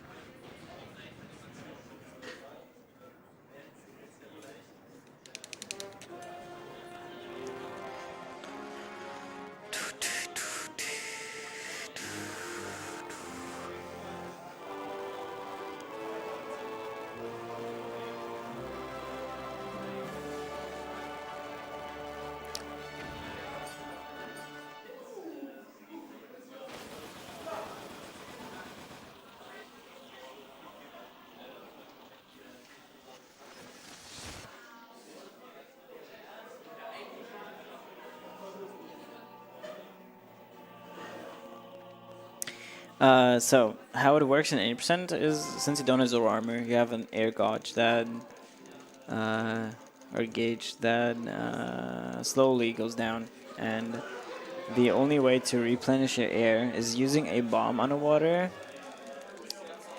It's actually hard to explain without showing it. Pretty much you're just using weird programming with bombs, bomb physics, to replenish your air. You trick the game into thinking that you are on land, when really you're underwater still. Alright. Halfway through.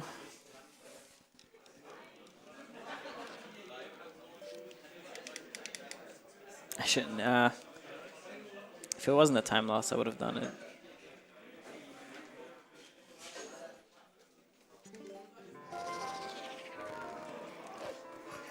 Yeah, so this is MDH, Midnight's Desperate Hour. Everyone knows the song.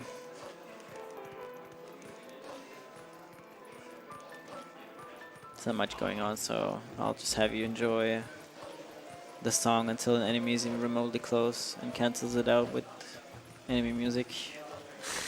It's so stupid. The track is really good, but enemy music is coming way too often. Yeah, it's so dominant.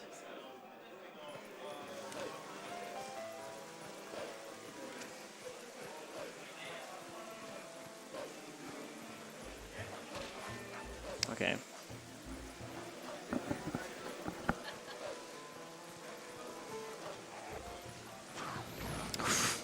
Sniper, dude. American Sniper. Have you seen the movie? Here it is.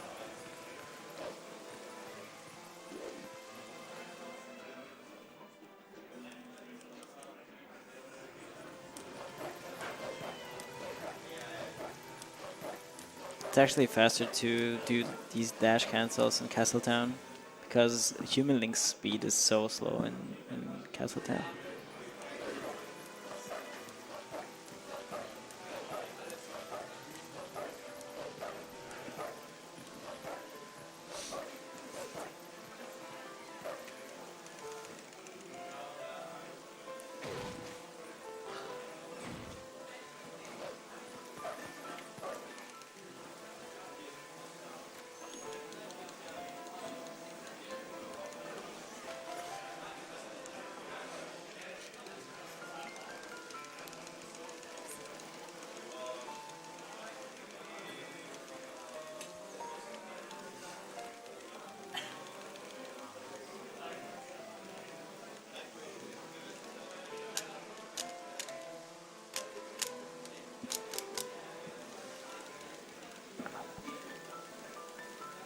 I like this cat. It's called Luis.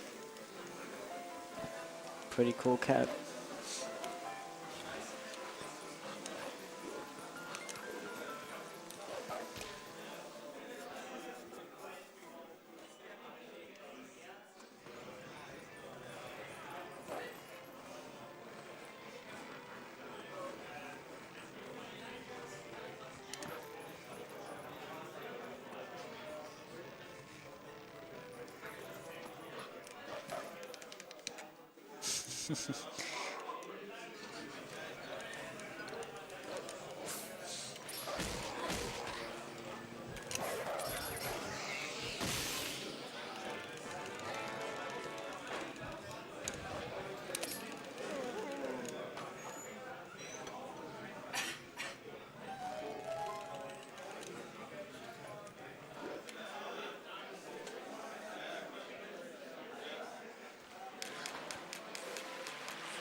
Yeah.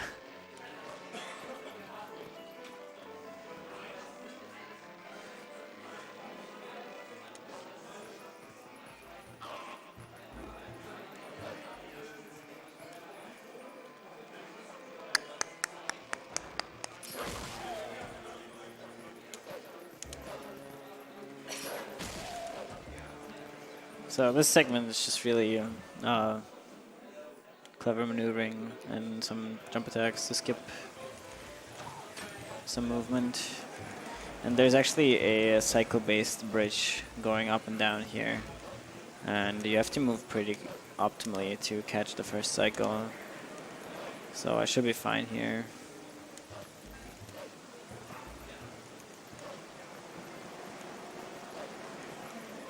Yeah, like that.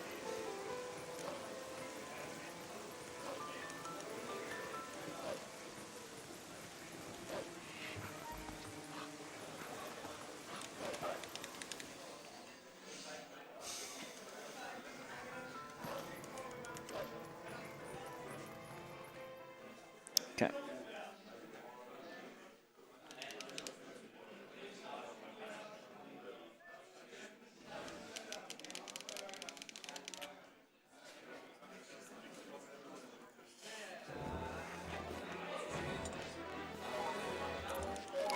Now we're gonna go to Snowpeak Ruins to pick up the ball and chain. The ball and chain is technically only necessary for one thing, for one boss fight, but yeah, we still need to get it. There's no way around it. It's handy in some places where we use it, but technically you only need it for one boss fight, and only one part of one boss fight. So yeah.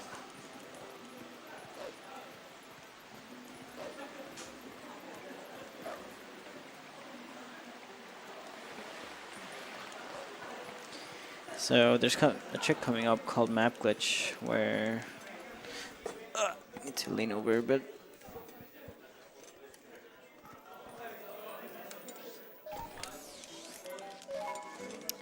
It's done by pressing Z and D-pad right on the same frame, and what it does is you try to warp away but get cancelled by Midna talking to you, which puts you in this state that usually warping puts you to, where all loading zones are disabled.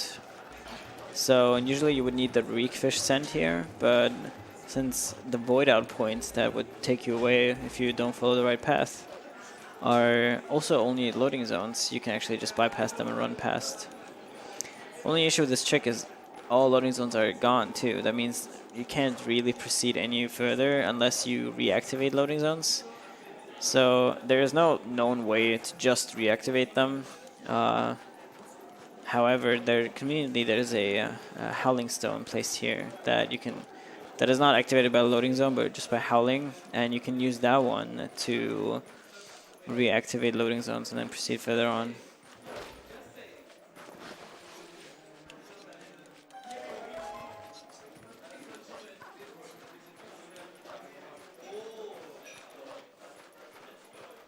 So there's the howling stone.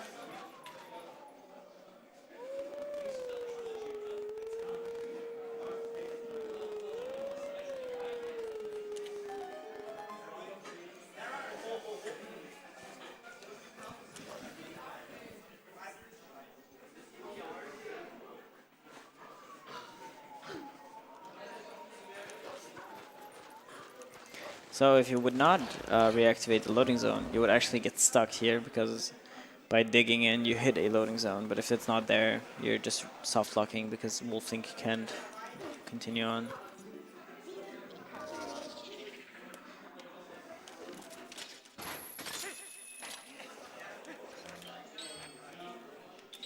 I put off Zora armor for now because if you get hit by one of these keys, you're actually dead because they do 4 times the damage you would usually take. Nice.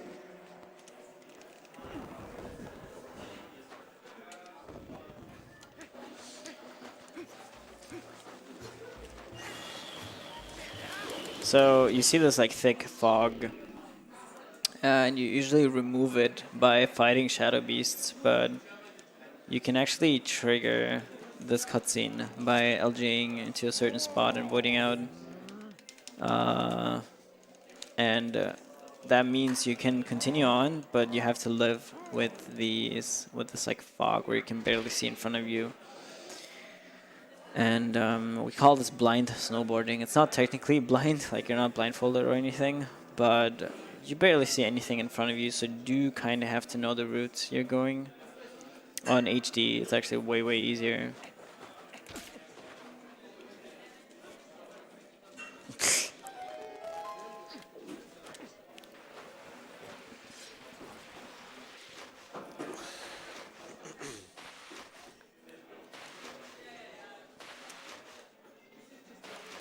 So yeah, and in the TP community, I've known I'm known for being the guy with struggling the most with this.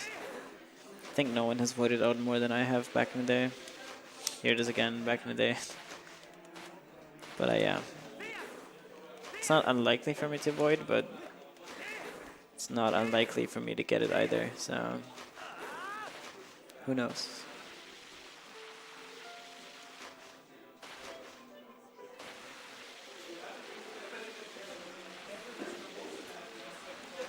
Nice sound.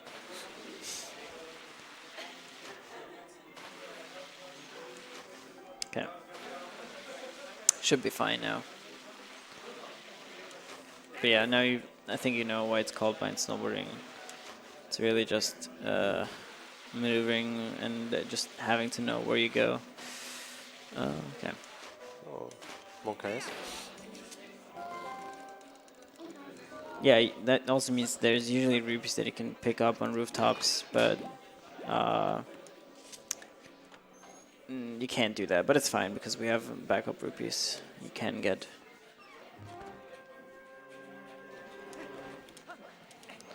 So Snow Peak is also really broken with LJAs, and you'll see why in a minute, or now, pretty much.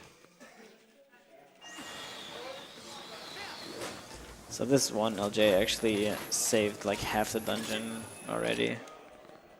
Because you can claw shot through this, it's a one-sided platform. Like most old games handle collision. And with the double LJ over here, you can actually cross this too. Like that. And then you can just void out. To get back. So this dungeon is really fast paced. From entering to getting the ball and chain is actually 2 minutes and 30 seconds. That's all we really do. Oops. Yeah. And you can just clip through here.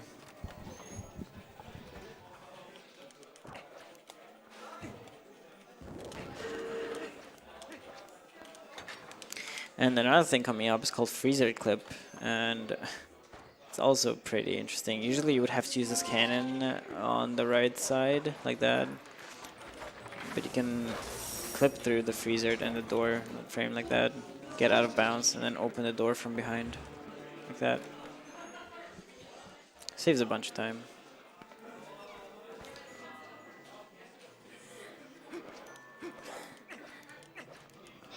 This mini boss is called Dark Hammer, and he has the ball and chain in his hand, obviously. So he's the one we have to fight to get the ball and chain. Right? Let's not throw it.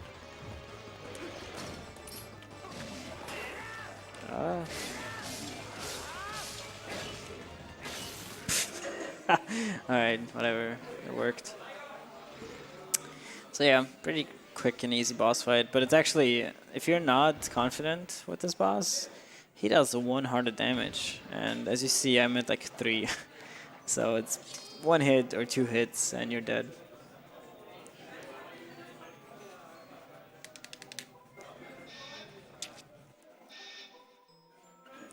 So yeah, that's the ball chain. Now we can leave the dungeon. That's all we came for. Bale and chain.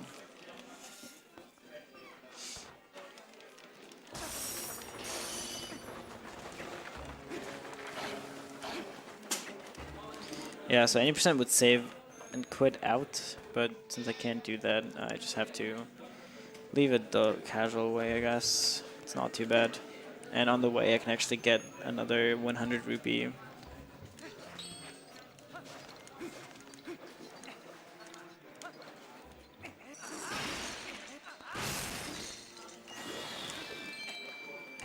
Like that.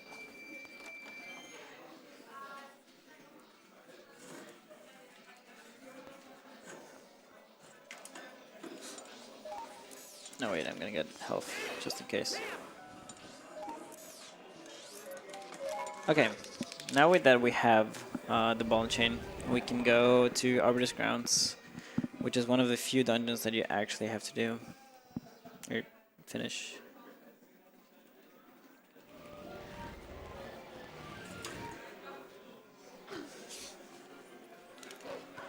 Ah.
So if you want to run this game, the best option, of course, is the GameCube version for this.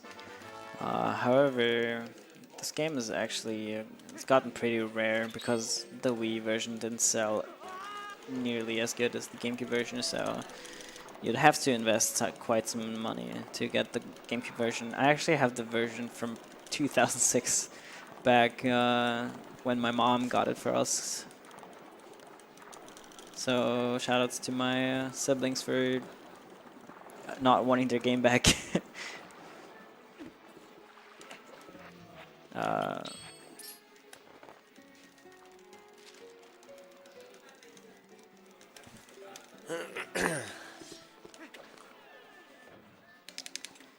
mean, the English version is only 6 seconds slower, right? Yeah, for any And percent. For any percent. And other categories, it's more. No one has done the timing for other categories. All dungeons, I'm not sure. It should be faster because the bomb bag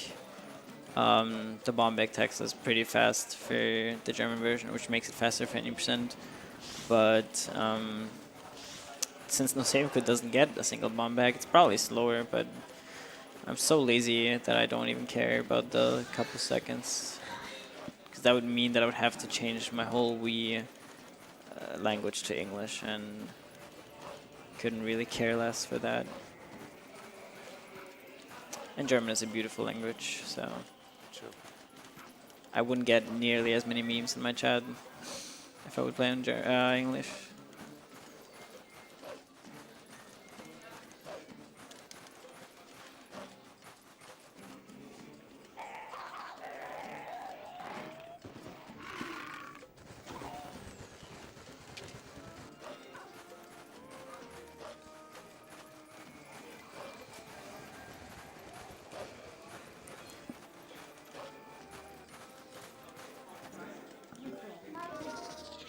Oh yeah, and the Japanese version would actually be the fastest for the language, but it doesn't have map glitch, which you're gonna see in a second again. You saw that me climbing up Snow Peak, and you're gonna see it again here, and that also loses a good 20 minutes. So I have to go down to the console again.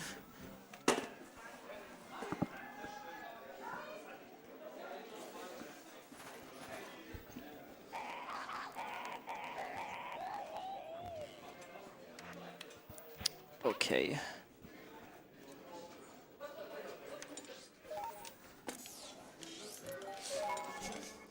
Alright. Disable the loading zones again.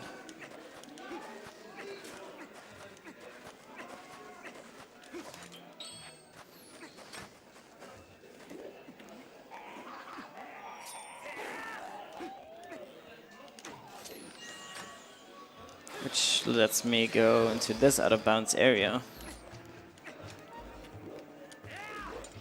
And since the loading zones are disabled, there's no voiding out, so I can actually enter this boss fight early. Like that.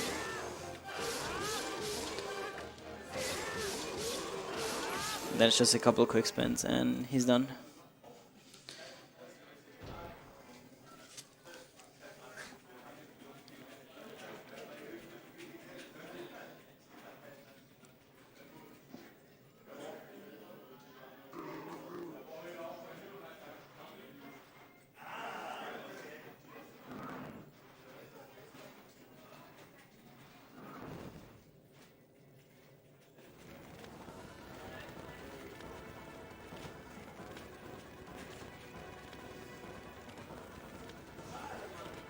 what about text time saves?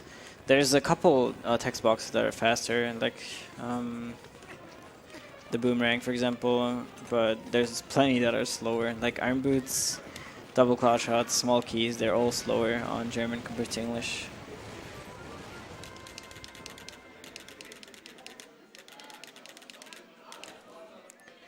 All right, Arbiter's Grounds, pretty interesting dungeon.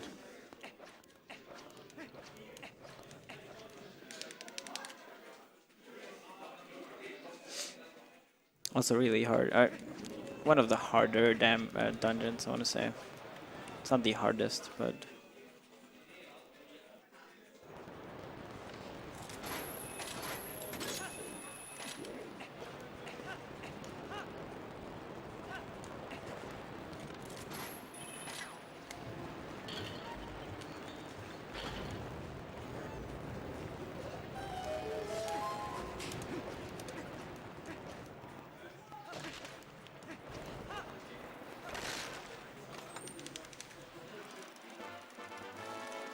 Yeah, NTSC, or English, is definitely faster for this category, there's no doubt. Yeah, with old post-skip, it definitely was the most annoying dungeon, but now it's... I mean, Desert skip is a thing now, so it might actually be the most annoying again, and can be with Stalord. But yeah, a trick coming out of this cutscene is called post-skip. So there's these 4 posts that are being introduced right now, and you basically need to collect them all to open this gate again. But since the game never thought that you could actually skip the first one because you need it to proceed anywhere else, it doesn't check for this PO, but it does check for the other 3. So it was long theorized that you could technically skip 1 PO and just collect 3 and then continue. But there was only like task methods until at some point I think Benik found a backflip method onto a pillar to skip the first PO by getting on a ledge that you're not supposed to. And like half a year ago, or a year ago, someone by the name of Mr. Menman found a better way to do it, which is more consistent and easier. I failed it, but it's still not easy. It's easier. Compared to the old method, this is a blessing. Yeah, like that. So I grab a ledge, then you can LJ over here, and that puts you right next to the 4th PO.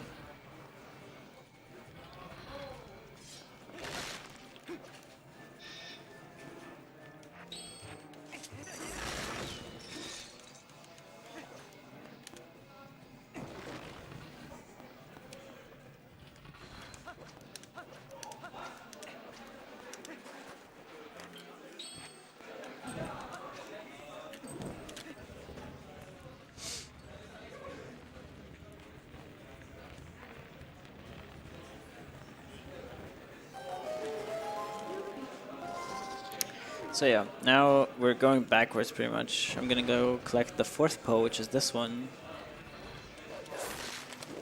Then I'm gonna get 2, 3, and the first one is being completely skipped.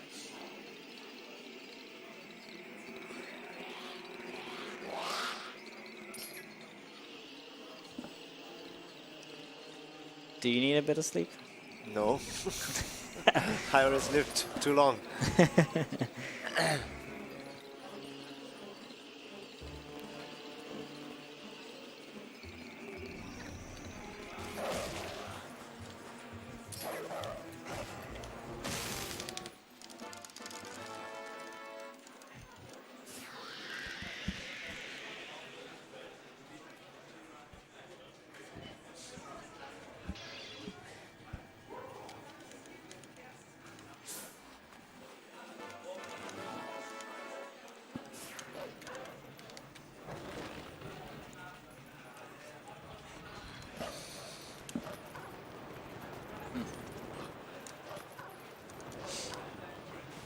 Oh no, not again. Not again. Yeah. So we're almost set on rupees. I need 9 more, and I can get them easily in the next rooms. This dungeon has at least some downtime, which is good.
Alright, that was all 3 posts.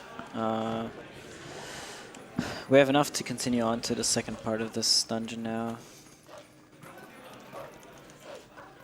So, there's also been lots and lots and lots of theories of bypassing collecting them at all by clipping through this gate. And there is actually a way to do so, but it takes 16 hours or 12 hours or something like that. Because this game, if you pick up an item, let's say a blue rupee, so you get this like, oh, you got a blue rupee, you're so lucky text, and when Link is holding it in his hands, his animation where he like bombs back and forwards, it's not looped properly, which it's like ever so slightly, but a runner called Zelux found out that if you just keep your console on as he's holding the rupee, you actually gain momentum forwards, and so he let it on for like a couple hours and moved by like 5 steps or something. So people found out that if you do that in the main room, the side effect of that is that your collision is also being removed, so you can just clip through walls, and that way you can get bypass, or you can bypass the wall, the door or whatever.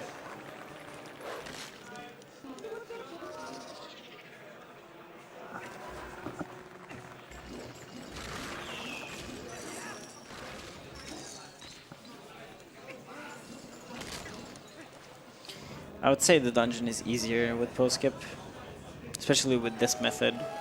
It used to not be, but with the new method, it's actually way easier than it used to be. Because this one room for the third pole, that one was actually a pain in the butt back in the day. Back in the day. Back in the day. That's right. Okay, coming up is a boss called Death Sword. You can skip him, and any percent does that. However, not in this category because you need to save warp out if you skip him. And again, since I can't do that, I need to fight him. There's no way around it.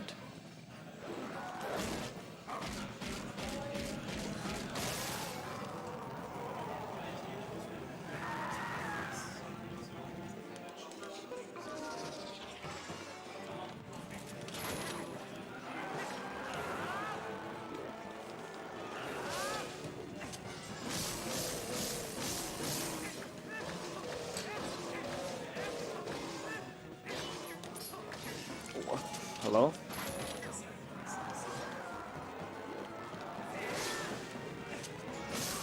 Okay. Oh, one lost it.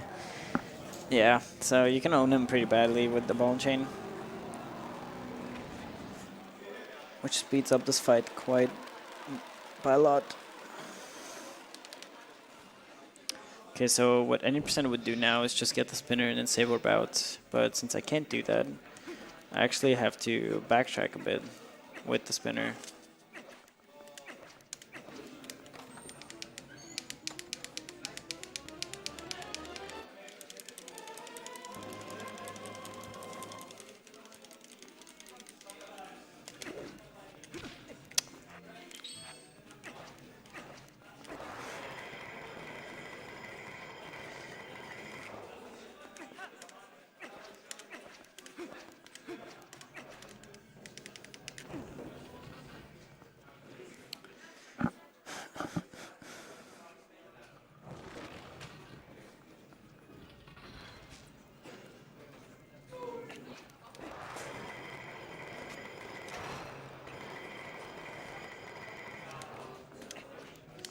Okay, this room is actually pretty, it's on a clock because there's a small spinner section that's running on the clock too. So you have to be quick here to get the quickest cycle you can get.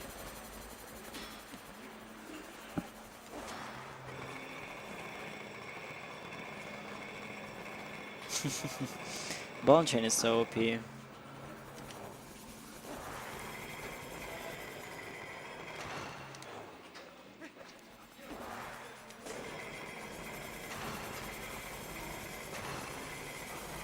Yeah, just like that. If you mess it up, they're super desynced, and it's just RNG at that point if you get past it or not. So it's I'm glad that I got it first try. I had PBs. I lost like 2 minutes to this.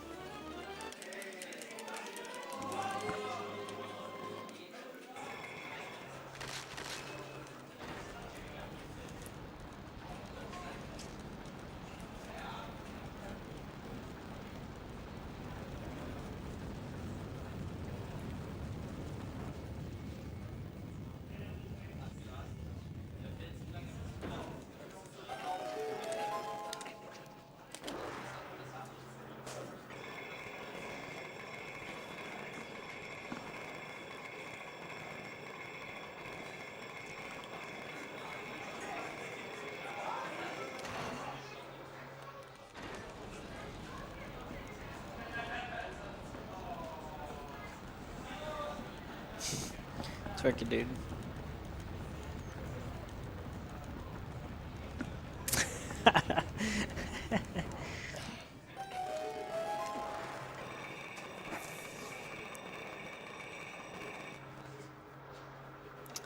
Alright, coming up is a boss called Stalord. He's pretty RNG heavy because he has like small stalkins to that he can spawn around his spine. And since the spine is what you need to hit, you make sure you meet to make sure that you don't hit any of the Stalkins.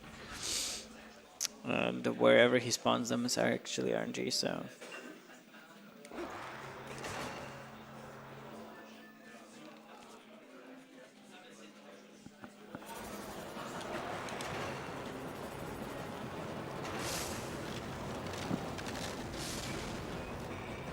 There's a task way of skipping this guy.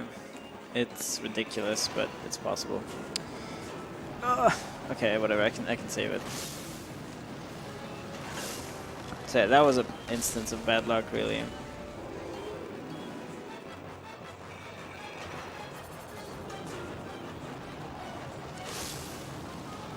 Right, that was a good third phase.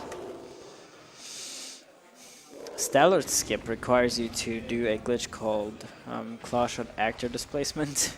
It's done by claw shotting a target at the same time as you fall off the ledge, and that makes the target move towards you instead of you towards the target. And you can maneuver this like one of those stall soldiers, I think, towards the gate. Use it to clip out of bounds, and use another bomb to clip out of bounds and be recoiled into the loon zone. And it's ridiculous, but yeah, it's task only. It's possible.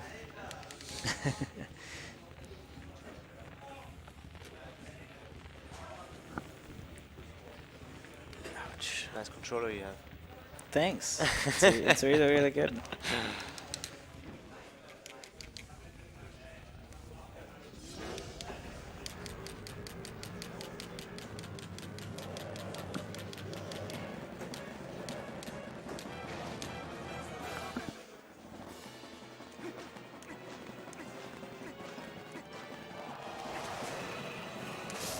Okay. This is called Stellar Early Hit.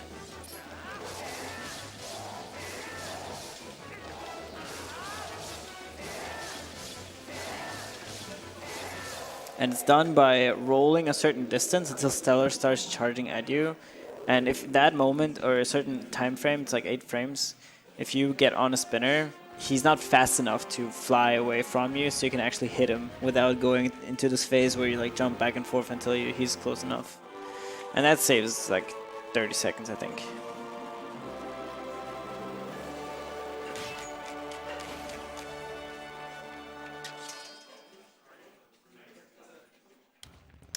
So actually, I'm also gonna skip this heart container because I need low health for the next dungeon. Okay, technically it doesn't really matter, but it makes it easier to lower myself on health. Alright, that was Arbor Discounts. And next dungeon is actually City in the Sky coming up. So you can completely skip having to beat Snow Peak, and you can completely skip Temple of Time too. And that's because the game only checks for the last dungeon. If you have done the last dungeon, and if you did so, then it just lets you go, because it assumes that if you've beaten the last dungeon, you also have to beat the other two.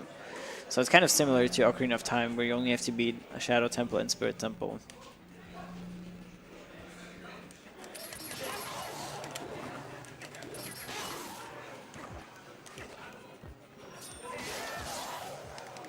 That. And yeah, City in the Sky is the reason why I need 300 rupees.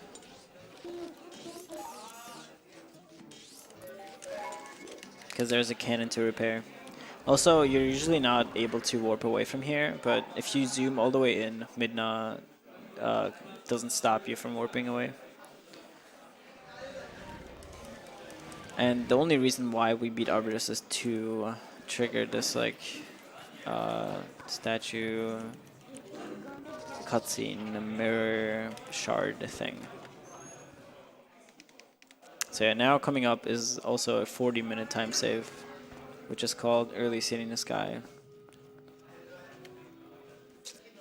So usually you have to get a Dominion Rod and activate these like statues back to life so you can push it away, but you can actually just squeeze yourself in between being Wolf and access this cannon immediately early, which saves 40 minutes. Like that. So we completely skipped Temple of Time now. You don't even have to remotely go close to what you would usually do.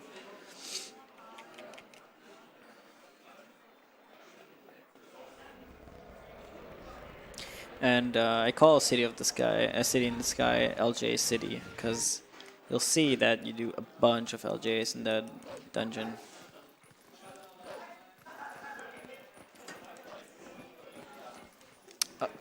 Alright. At least Yeah. the music is good. Yeah, that's right. So we usually transform to human here behind this post, so you don't, so the bird doesn't talk to you. But I messed up. But that's fine. Now we talk to Fire, who's gonna repair my cannon for 300 bucks.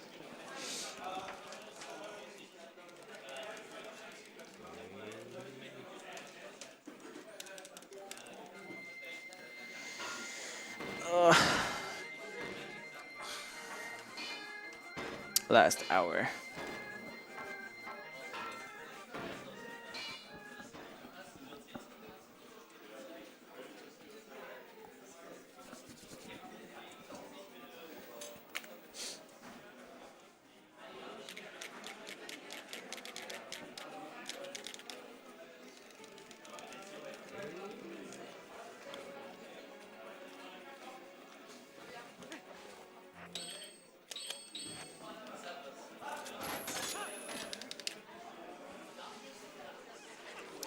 Back.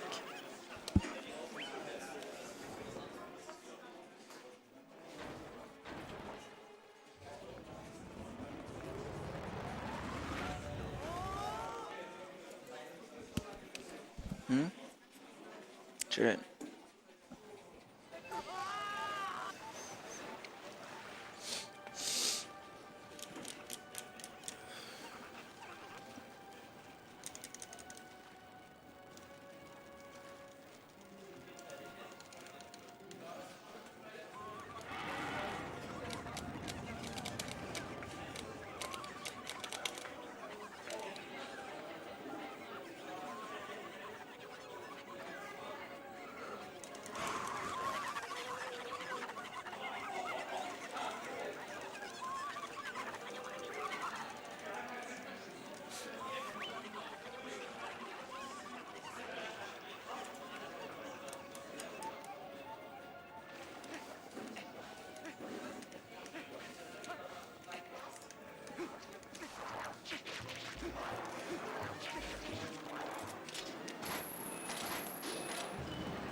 Oh, okay. Wow. Thanks.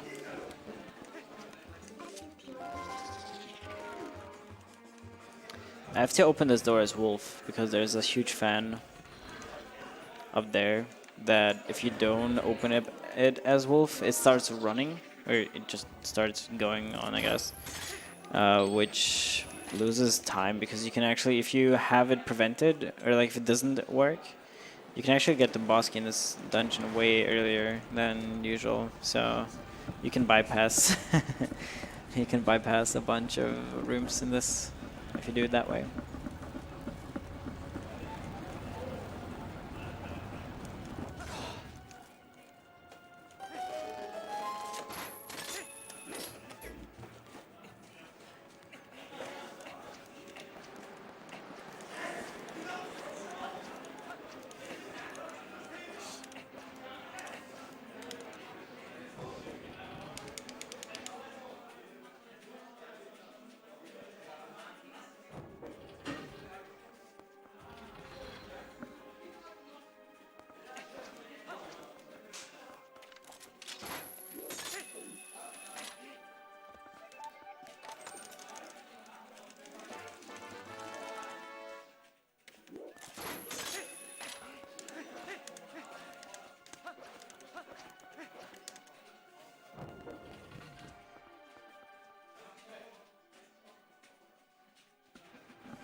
So usually there would be a cutscene if I go up these stairs, but I can skip it by side-upping onto that and then jumping on this. And that prevents Argarok, the boss in this game, or in this dungeon, to break the bridge. So I can just, yeah, it's not really useful for this category, but in 80% you actually need this bridge later on again, so. Because you save warp. It just saves time because you don't have to watch a cutscene.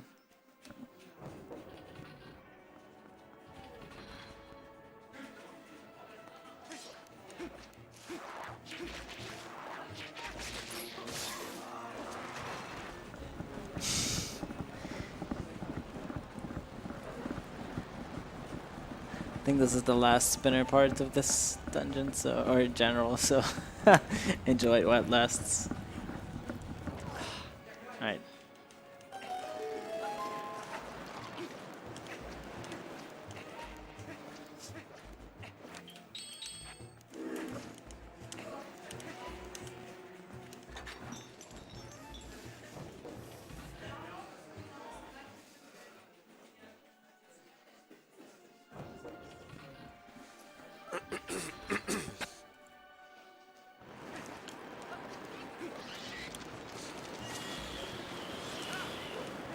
Okay, this next room is just loaded with LJs.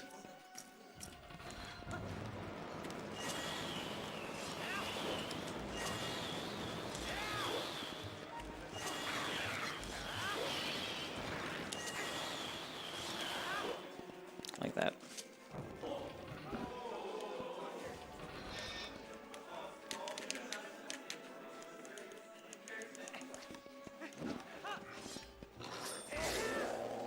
Can you kill these guys really quickly just by quick spinning them into the void?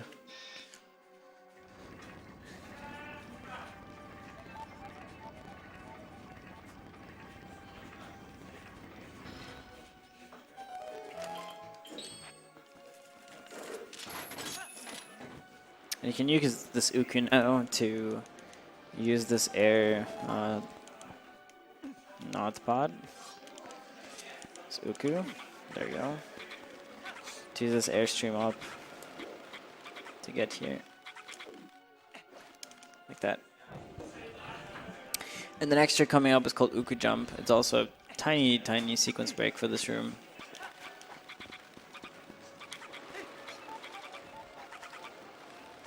So technically we would have to use like a switch to turn off another, turn on another fan. But if you use this Uku here, you can just fly over here and grab the ledge.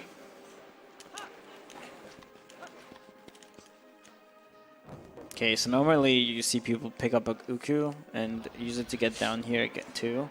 But since I need less health, I'm actually gonna use this jump down here. So I'm gonna 1 heart.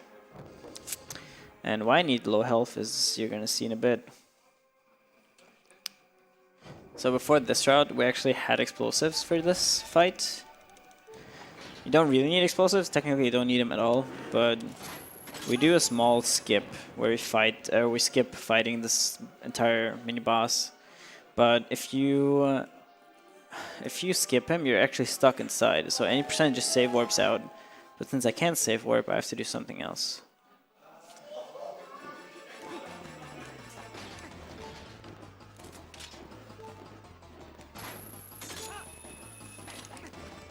Okay, that was really quick. So I can actually use shoot 1 pixel of this like claw shot target, and I can just clip through the gates. But since I'm stuck in here now, I can't do anything else. I can actually use his attack to have him kill me.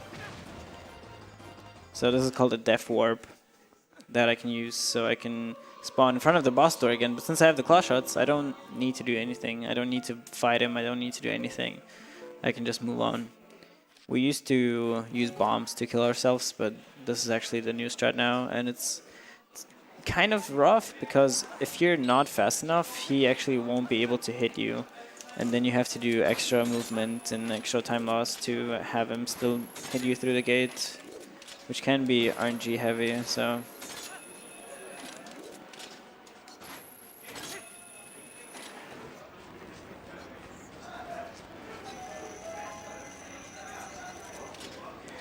So yeah, this what I also like about No Save Code is to see lots of rooms that you would usually not see in 80% because you just save warp away from here. Yeah, it's consistent if you're fast enough.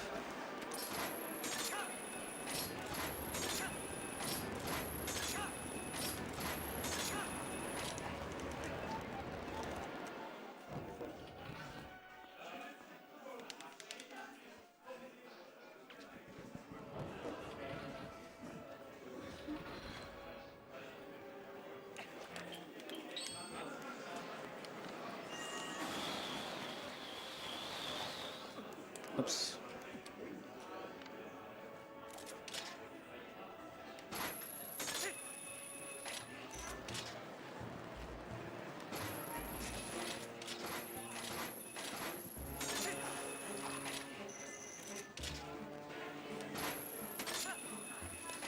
Alright, so now we're back here, if you remember. Now we can just enter the main room again and get the boss game, and then we can continue on.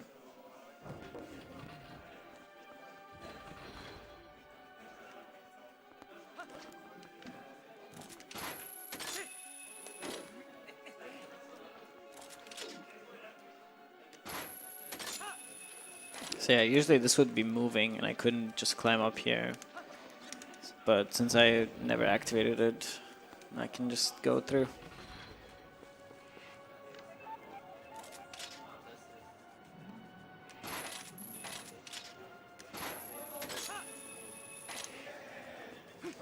Okay, so instead of going wolf and doing all of this like rope thing, I can just LJ over here. Skip all of that. And get the boss key now. So this is the fan that we usually move around that you can skip. Or no, not this fan. It's another one. It's down there.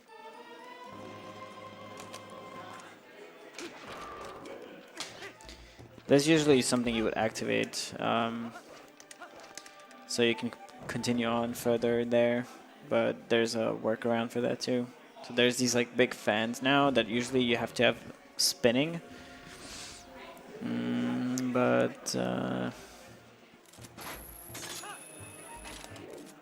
Yeah, you can just, if you use claw shot from a higher ground than the most upper pixel or pixels of these things, you can actually grab the ledge and then do a double OJ here to cross this gap like that. Yeah, I'm using this like crosshair that the claw shot has for it. But most aiming is actually muscle movement, or muscle memory, I mean. I know exactly how long I have to go in what direction. There's also a semi-precise shot here where you have to be a bit quicker so you can get an earlier cycle.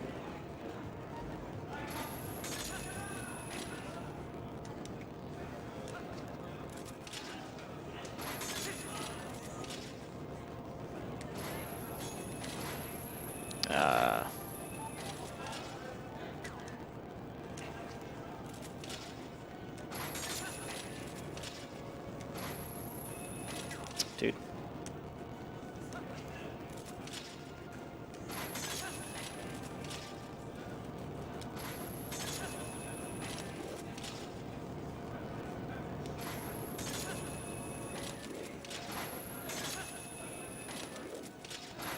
Like that.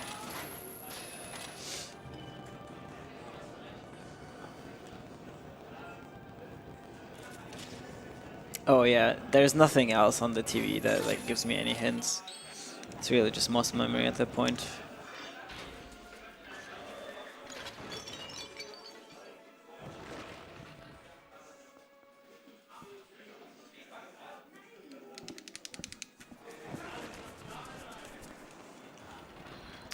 There's also a decently precise shot here called Rob Shot, where you that was really fast. Okay. Yeah, you can claw shot these vines, and then instead of going around, you can actually just bypass that and enter the fight. So this fight is just a big auto-scroller, really. There's not much to it. You just chill around, wait for him to come, and then You pull him down for the first phase.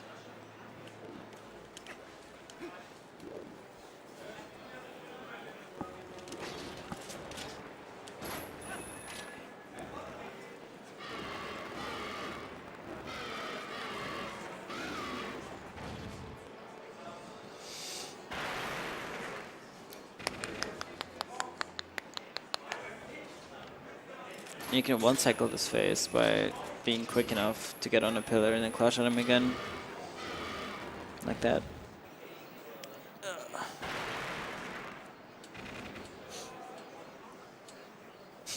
That's my food.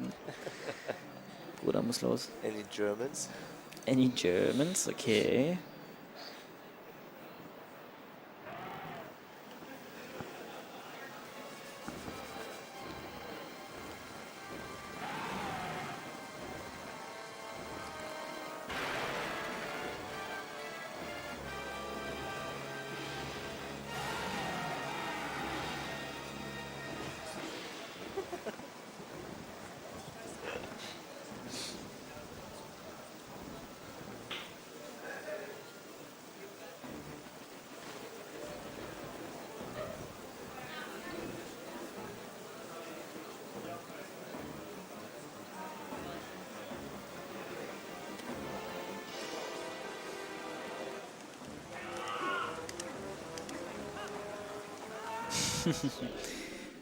Was gibt sich der Typ da?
Okay. So that's Argok for you. Alright. 2 more dungeons coming up.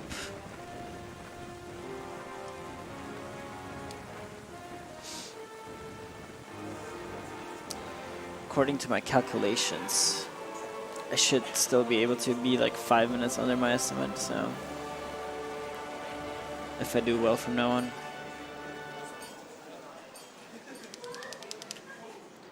This game does take a toll on me though. I haven't really actively played it for a long ass time now, and just due to just having a full-time job, and it's a 3-hour run, and like my weekends are better spent with my girlfriend than playing a video game at this point, so it's just sag mal Aluhut. Yeah, it's just like I want to pick up Majora's Mask again because it's half the length pretty much, and yeah, I don't know. This game is have pretty optimized times at this point, so it's just a long grind, 3 hours, where the fun kind of disappears after a time. Yeah.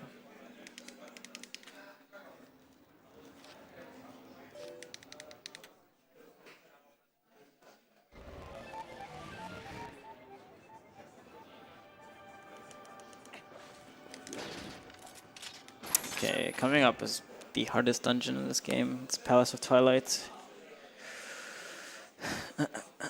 Pretty hard dungeon because it's really technical and small things can cost you a bunch of time.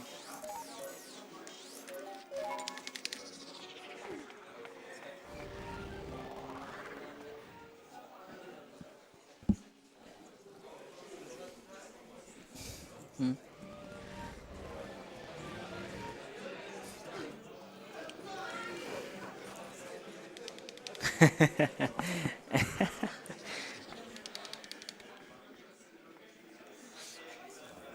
Yeah, this game came out in 2006.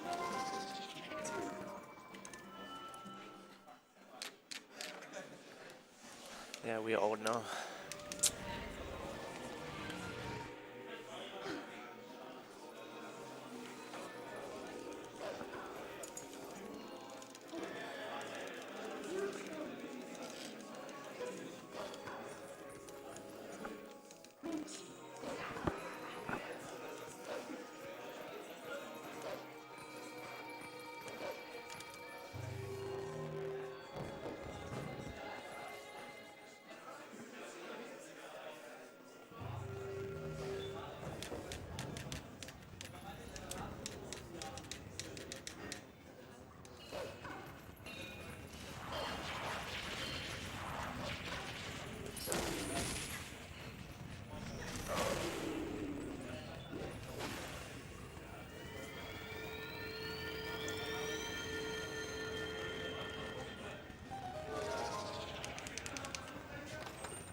ELDAGD.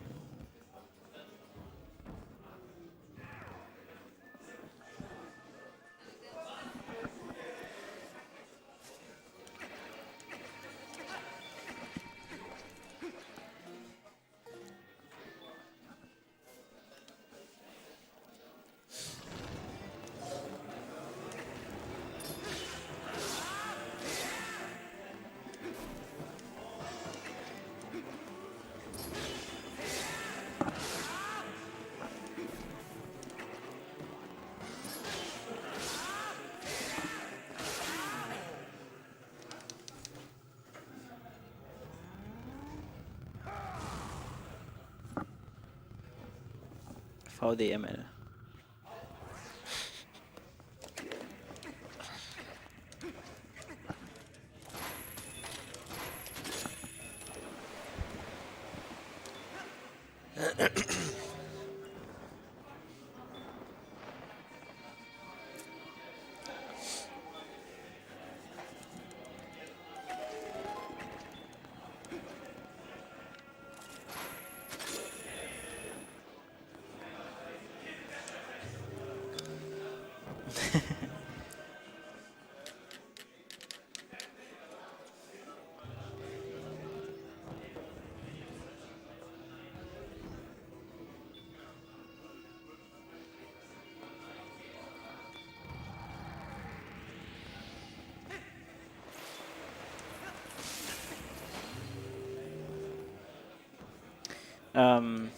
It does a bunch actually, because you can do a glitch called back in time, where you save, or like where you void out and save on the same time, at the same time, or reset at the same time as you void out, which you can manipulate flags with that and so on, which saves a good 20, not actually, or yeah, more like 15-ish, 12 minutes.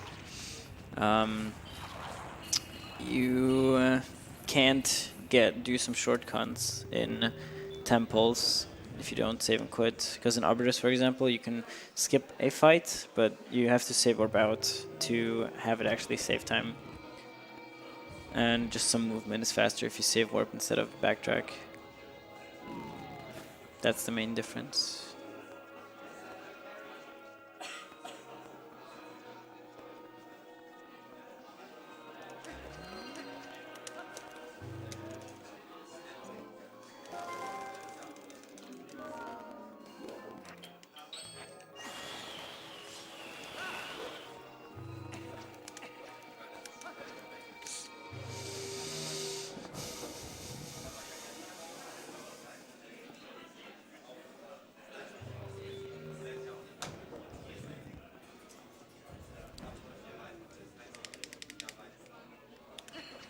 This room is kind of tricky,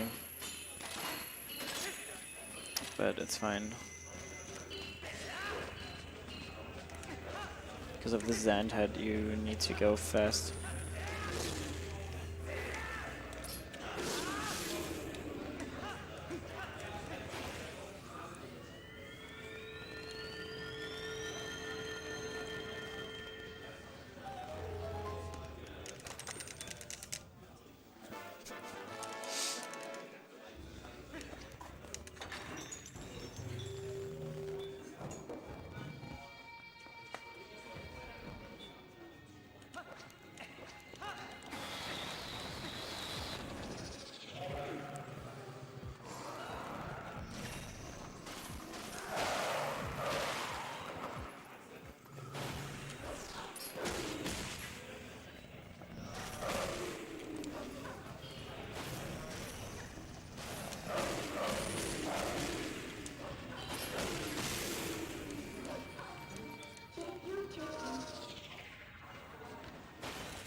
What's the take on emulators?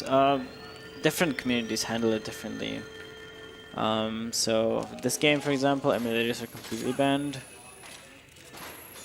I know for Ocarina of Time, I think if you're within 10% of the record, you are not allowed to use emulators. They're allowed for SM64, for example, but they're on a separate leaderboard. Okay. Yeah, every community handles it differently.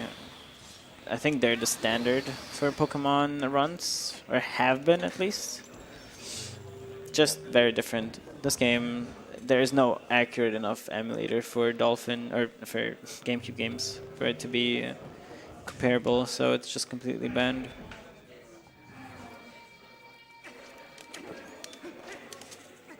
I personally don't really care. I think the 10% rule is actually really cool. That way you can have people who don't have access to a console or a capture card.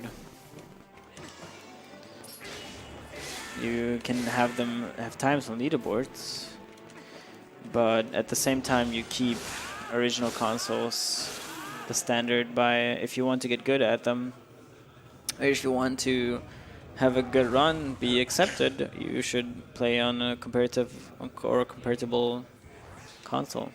And I think that's a good concept, which I wouldn't mind implemented for this game too.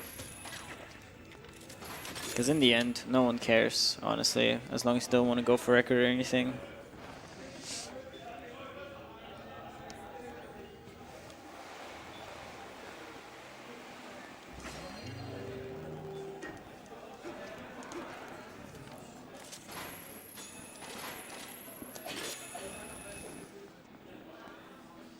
I mean, I don't care, and some mods care, because they don't have anything else to moderate, apparently, so it's just a game where you have to be mad.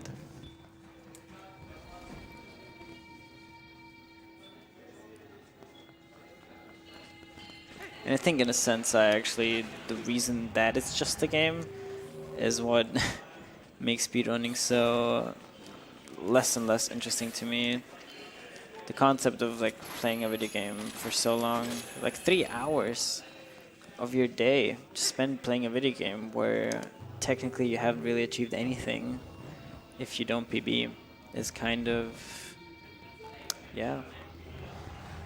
It's hard to like tell anyone, hey, I just played 3 hours. I played a video game for 3 hours, and technically I'm mad because that 3 hour run that I finished didn't do anything for me. I didn't improve my personal best, so that 3 hours was technically in vain. Yeah, no one's... I don't know. It's even hard to compare, honestly.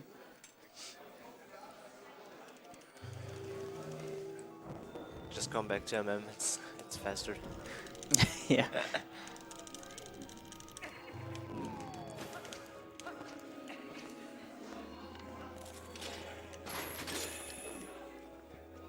And especially my personality, I'm like very, very competitive. So if let's say I finish a run, like in this matter, it's fine. That's why I accepted to do this run. It's just honestly, I do it for charity. People can donate. I can showcase a run. But PB attempts where you actually play and just to improve.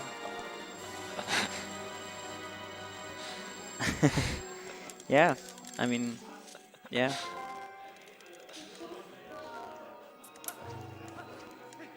Pretty much.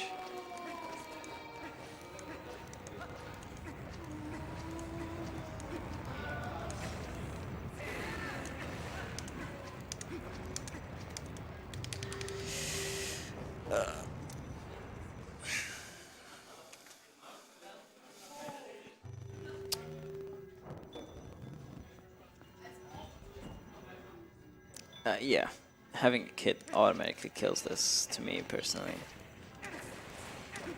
3 hours is a bunch of time too. Like, that's an eighth of your day.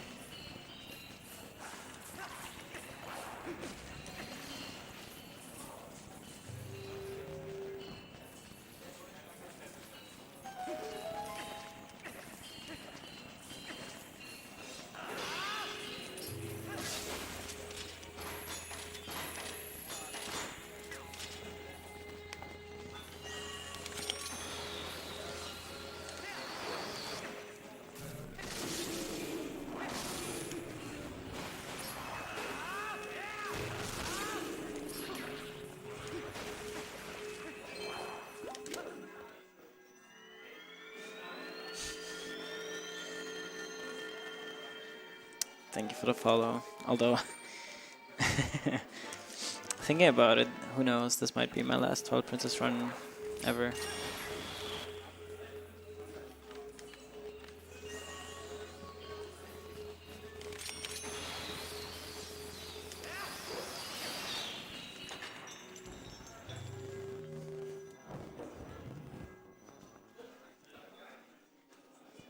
Yeah, Twilight Princess 100% is 7 hours.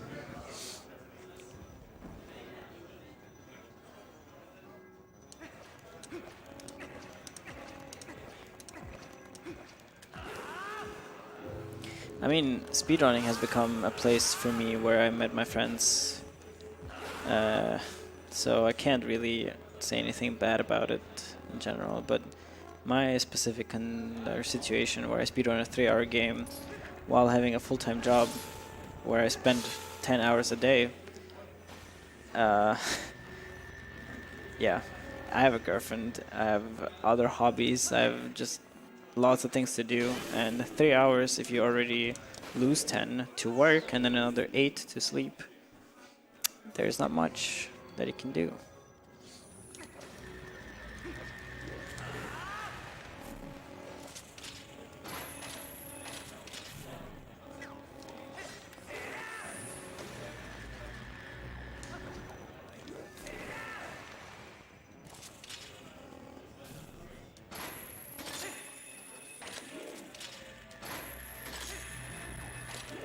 And that's why I want to speedrun a shorter game like Majora's Mask. It's half the length, and like if I come home from work at like 7 p.m., it's not like I do one run and then I have to go to bed. Yeah, you can enjoy first cycle multiple times. Yeah.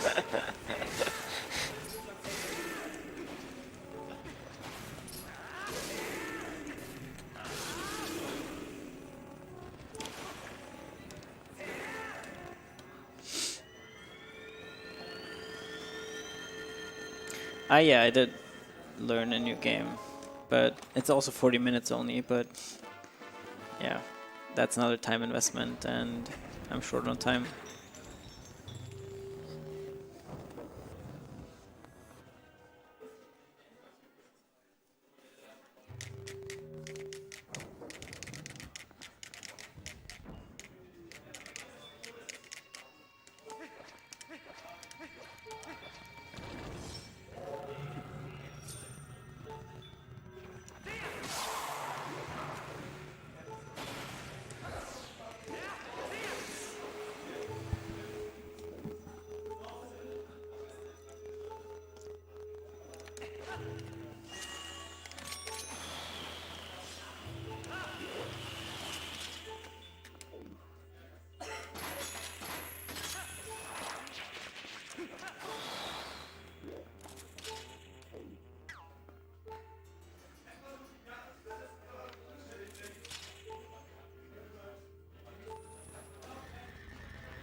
Nice aim. Yeah, he can never hit you, which is perfectly fine. That was close.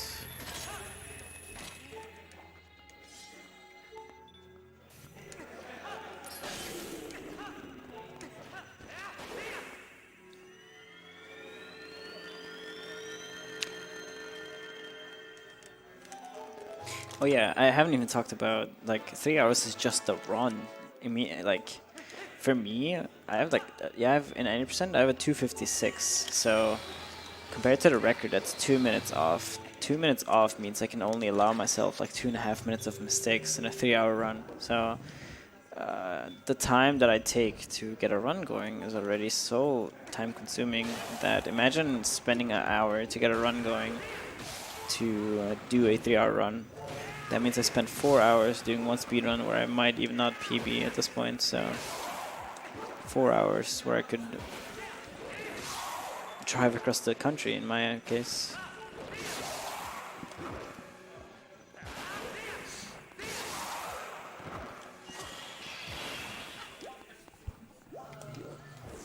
Okay.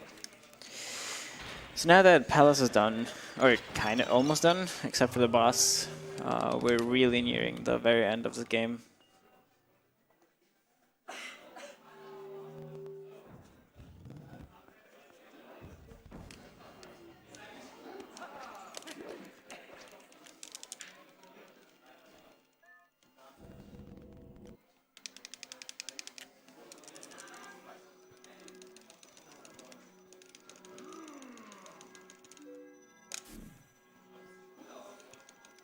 Yeah, I don't know many hobbies though, or I can't think of any hobby and like spontaneously where you technically can do anything without gaining anything from it.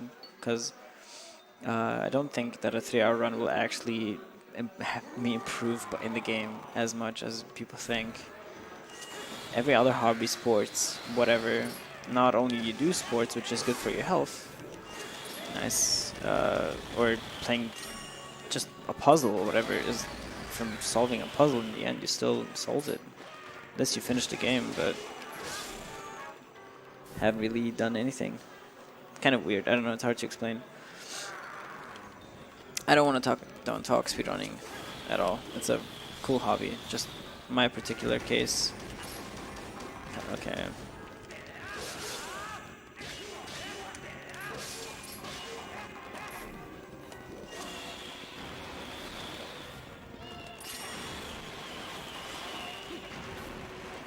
My particular case, huh?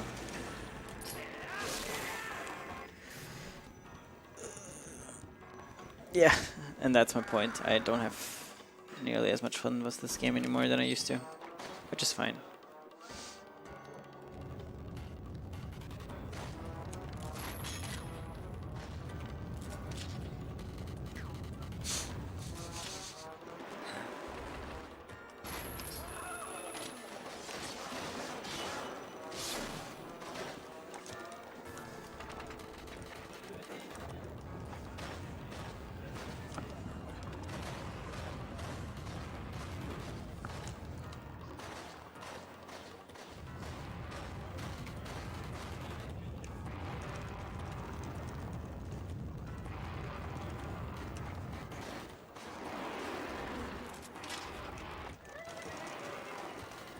That was too fast there.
Okay.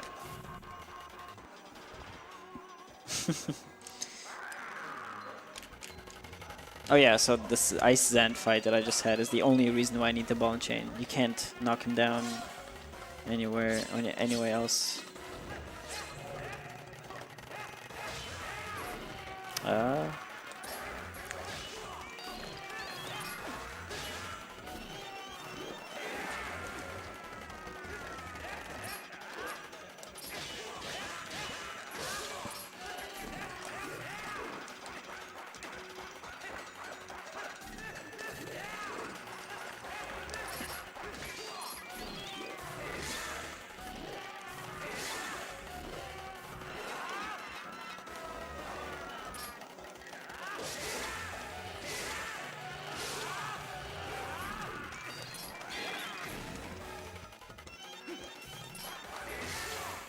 Okay.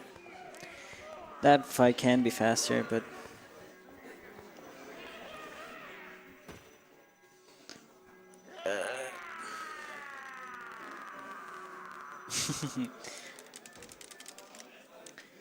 game is not depressing, it's just hella long.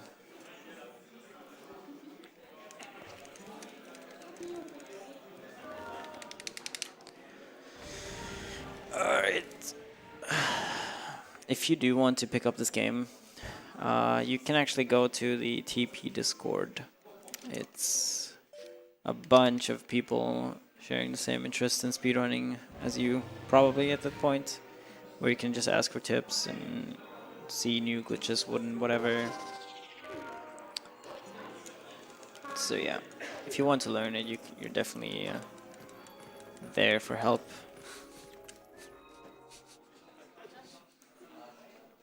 Unfortunately, there are none at the moment, but let me remind you that we have a good cause where we are collecting the money for, which is Save the Children. And we are currently at $3,612, which is an amazing amount, but we still have time till Sunday night to raise more. So if you have something to spare, please feel free to do that and support the cause and support the effort and the amazing skills of all those runners. Hey, I put 3 hours into this run. You better help and donate now.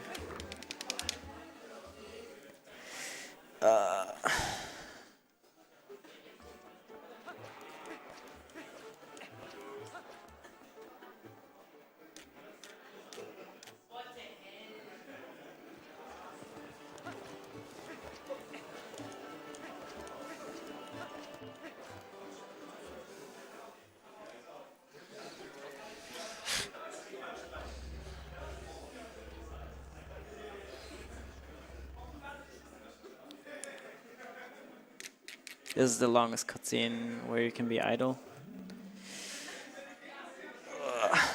So I'm just gonna stand up and use this opportunity.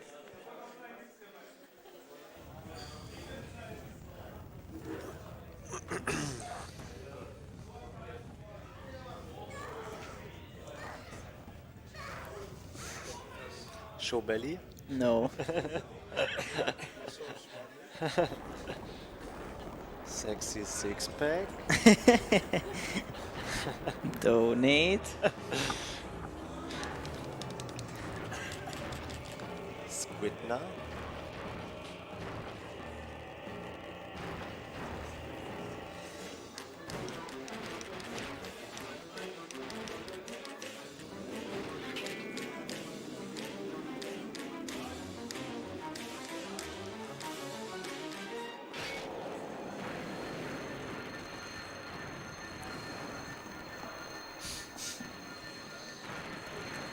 Muss ich los. Da muss ich groß.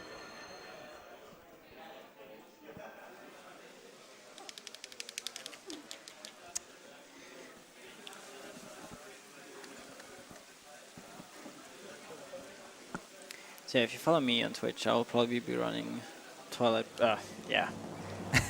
Twilight Princess Twilight again? Princess, Nice. yeah. See, catch me on Twilight Princess. I'll probably be running Majora's Mask eventually, but I'm not a consistent streamer anymore, just because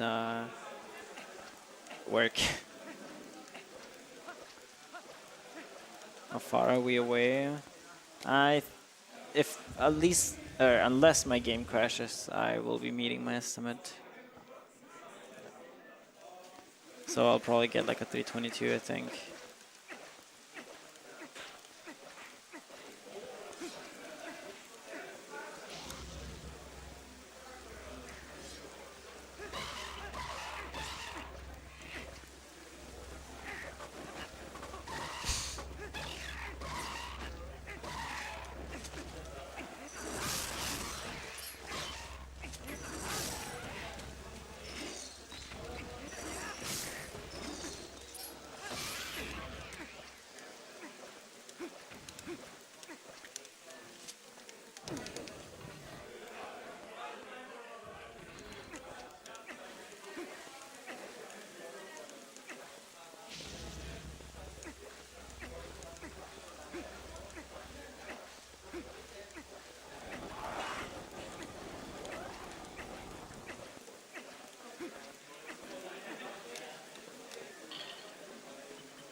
Imagine a category, dude.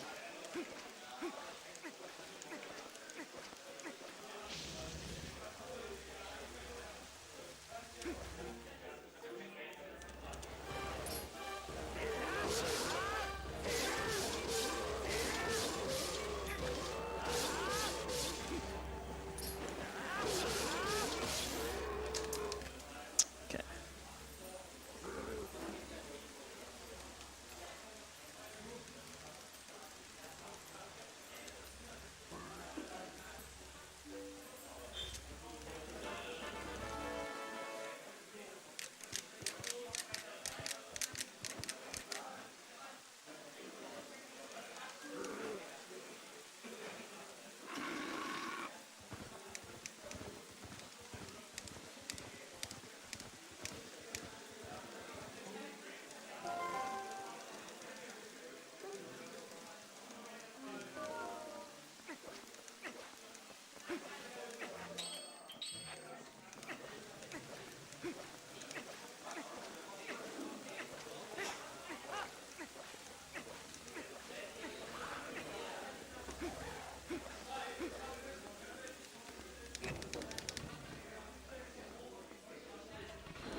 Okay, here's another barrier skip coming up. If you jump attack into this corner and then skip the cutscene quickly, you can just bypass the barrier.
Do we have time for a quick donation? Yeah. There are $5 from Harper saying this goes towards naming Eevee Pikachu, which relates to the donation incentive we have for a run on Sunday, which is Pokemon Let's Go Eevee, and you guys can name a few things like the Eevee, the rival, or the name of the character with whom we are running. Yeah, so if you don't know where to put your money for, use one of those incentives. If you have too much money in your bank account, donate.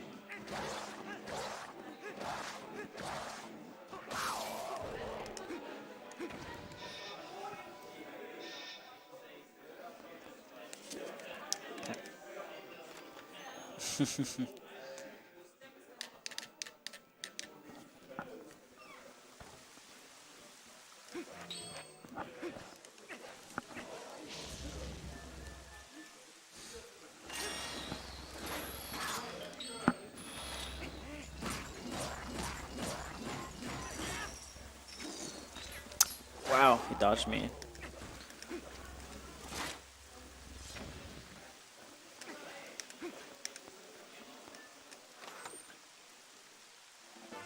If I have too much money, who I'm gonna call? Well, I happen to be a bank advisor, so I'm gonna call myself.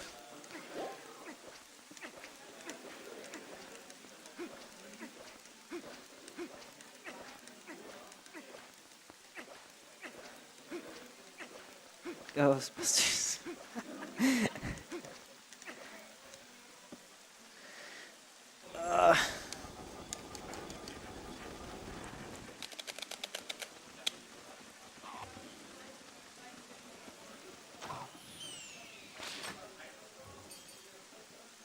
Break sites. Oh, okay. I'm gonna do some.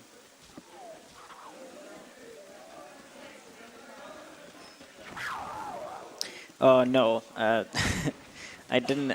I tried to start a combo. So Zand actually only gets damaged by certain attacks. Like if you start a combo attack, the last hit actually damages him properly. So I tried to do like 3 slashes that don't hit him, so he warps away. And so I tried to time it so that my last hit would actually hit him, which would do way more damage. So I wasn't actually trying to look away or anything.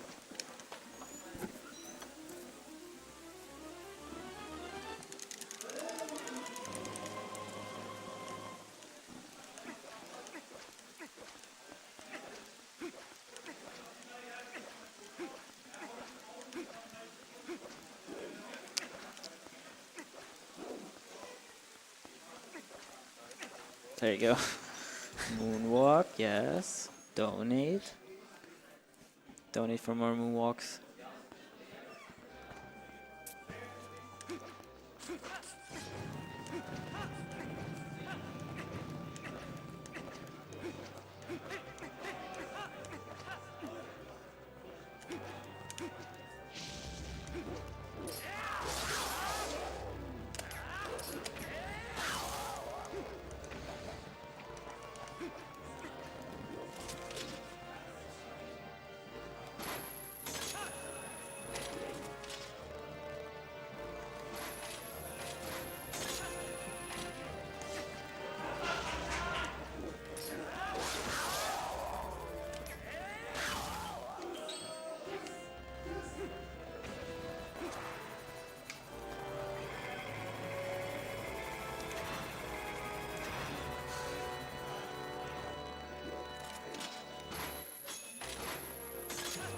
So this conveniently placed Clash of Targets you can actually use to skip the whole fight.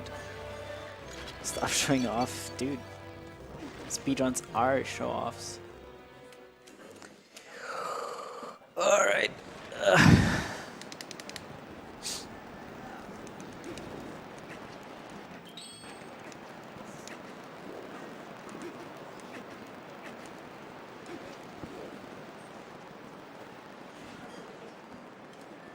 Alright. Last, or second to last, the boss called Zelda. Zelda is actually completely RNG. She can give you 7 cycles or more.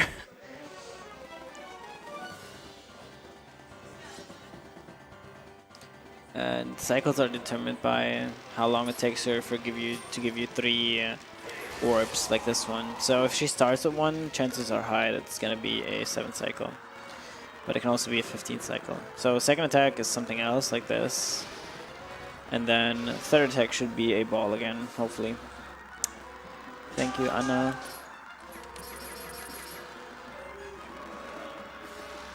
Yeah, okay. So chances are high that this is going to be a 7th cycle.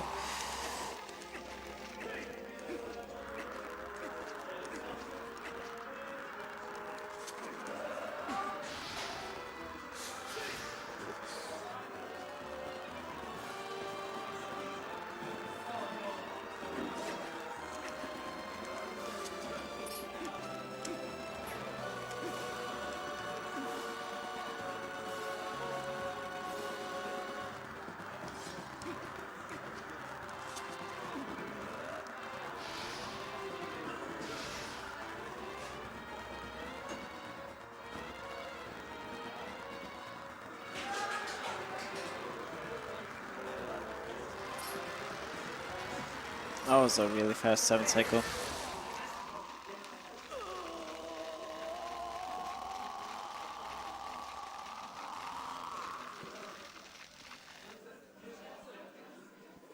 Do we have time for another quick donation? Yeah. There are $5 from Barchan saying brake slide, Craigasm. All right.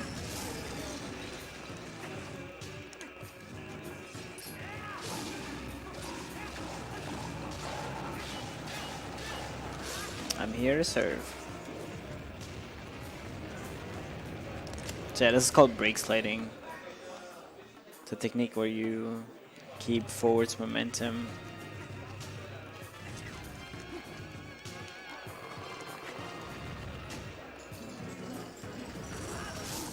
You can do it as Human Link or as Wolf Link.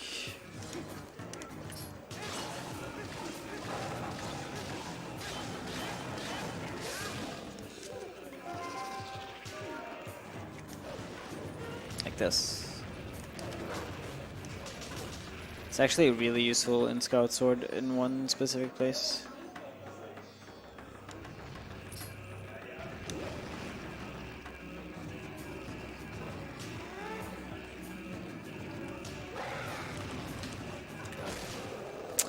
Alright, and that was Beast Ganon.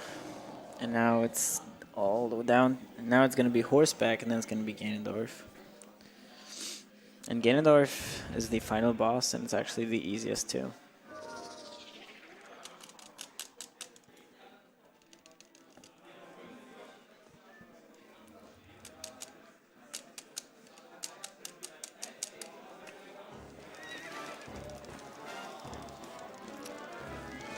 Linear skip brake slide unbuffered.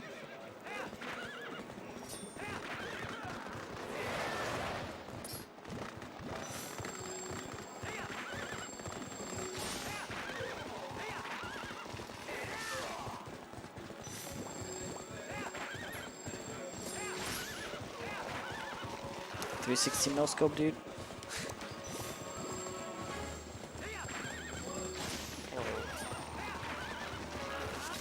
Alright. Time is coming up very soon. Magic button. The magic button, dude. Oh Time yeah, to and suffer. this is. Huh? Time to suffer. If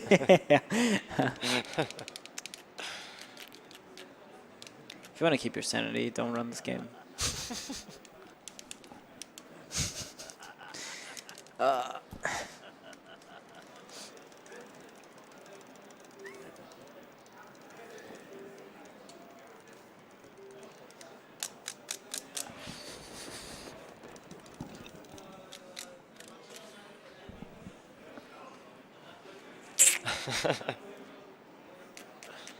So yeah, this boss fight takes exactly 12 minutes from gaining control. 12 seconds, 12 minutes.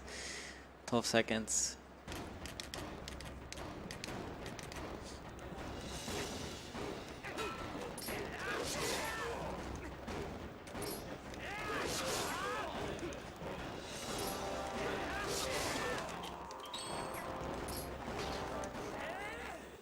Time. Oh. Hey, I achieved what half the ones didn't. I didn't go over estimate. Dude, 3 hours, dude. Zhizh. Yeah. I want to give shout outs to my TP friends, Sapphire, Skyrion, Zelu, Chobin, everyone, for being awesome and probably the reason why I didn't quit this game at this point. Shout outs to my wonderful girlfriend Peggy on the couch for being my biggest fan and my biggest criticizer.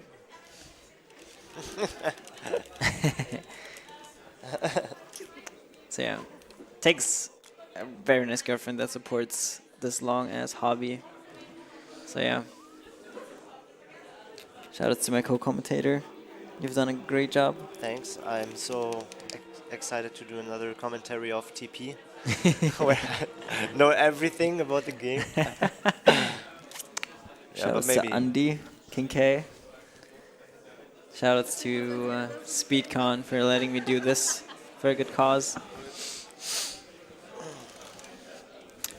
So yeah, this run turned out pretty bad. I'm actually 13 minutes behind my my PB, but I did set my estimate knowing that this is a really difficult run. So I'm glad I still managed to go below estimate. So yeah, the next run is gonna be Deus Deus Ex Human Revolution. It's gonna be a race, I think, so it's gonna be pretty cool.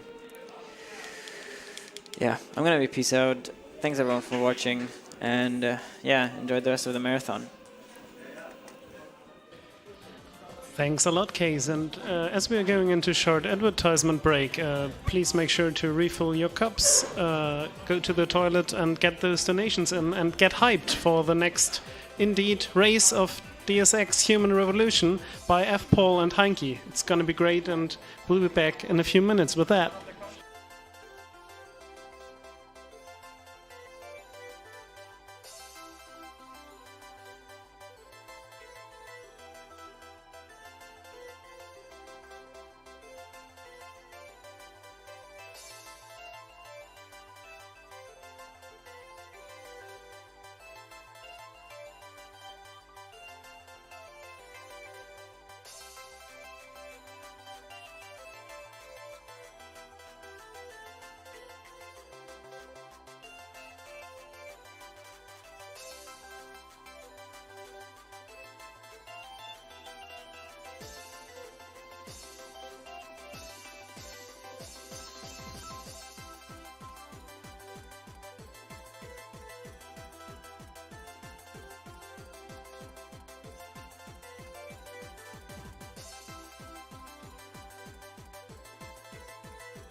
Welcome back, everyone, to TwitchCon 2019. We are still preparing for the race of DSX Human Revolution, which will start off in a few minutes. And meanwhile, I want to remind you of those bid incentives we have. Coming up is a few naming possibilities for Pokemon Let's Go Eevee. You can name Eevee. Currently in the lead is Beans with $10, followed by Pikachu with $5, and Ivy with $1.99. So you can snipe that if you want.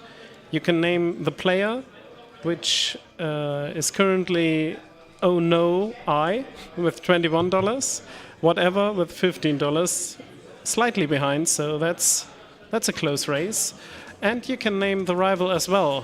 The only option for that at the moment is Potato with $21. So if you want to change that name, you can do that as well.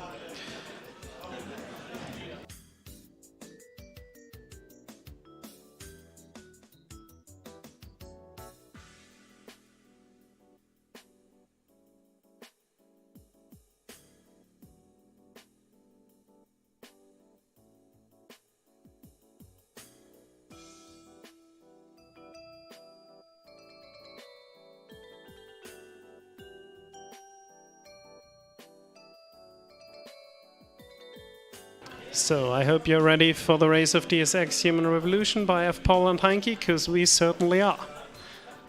Let's give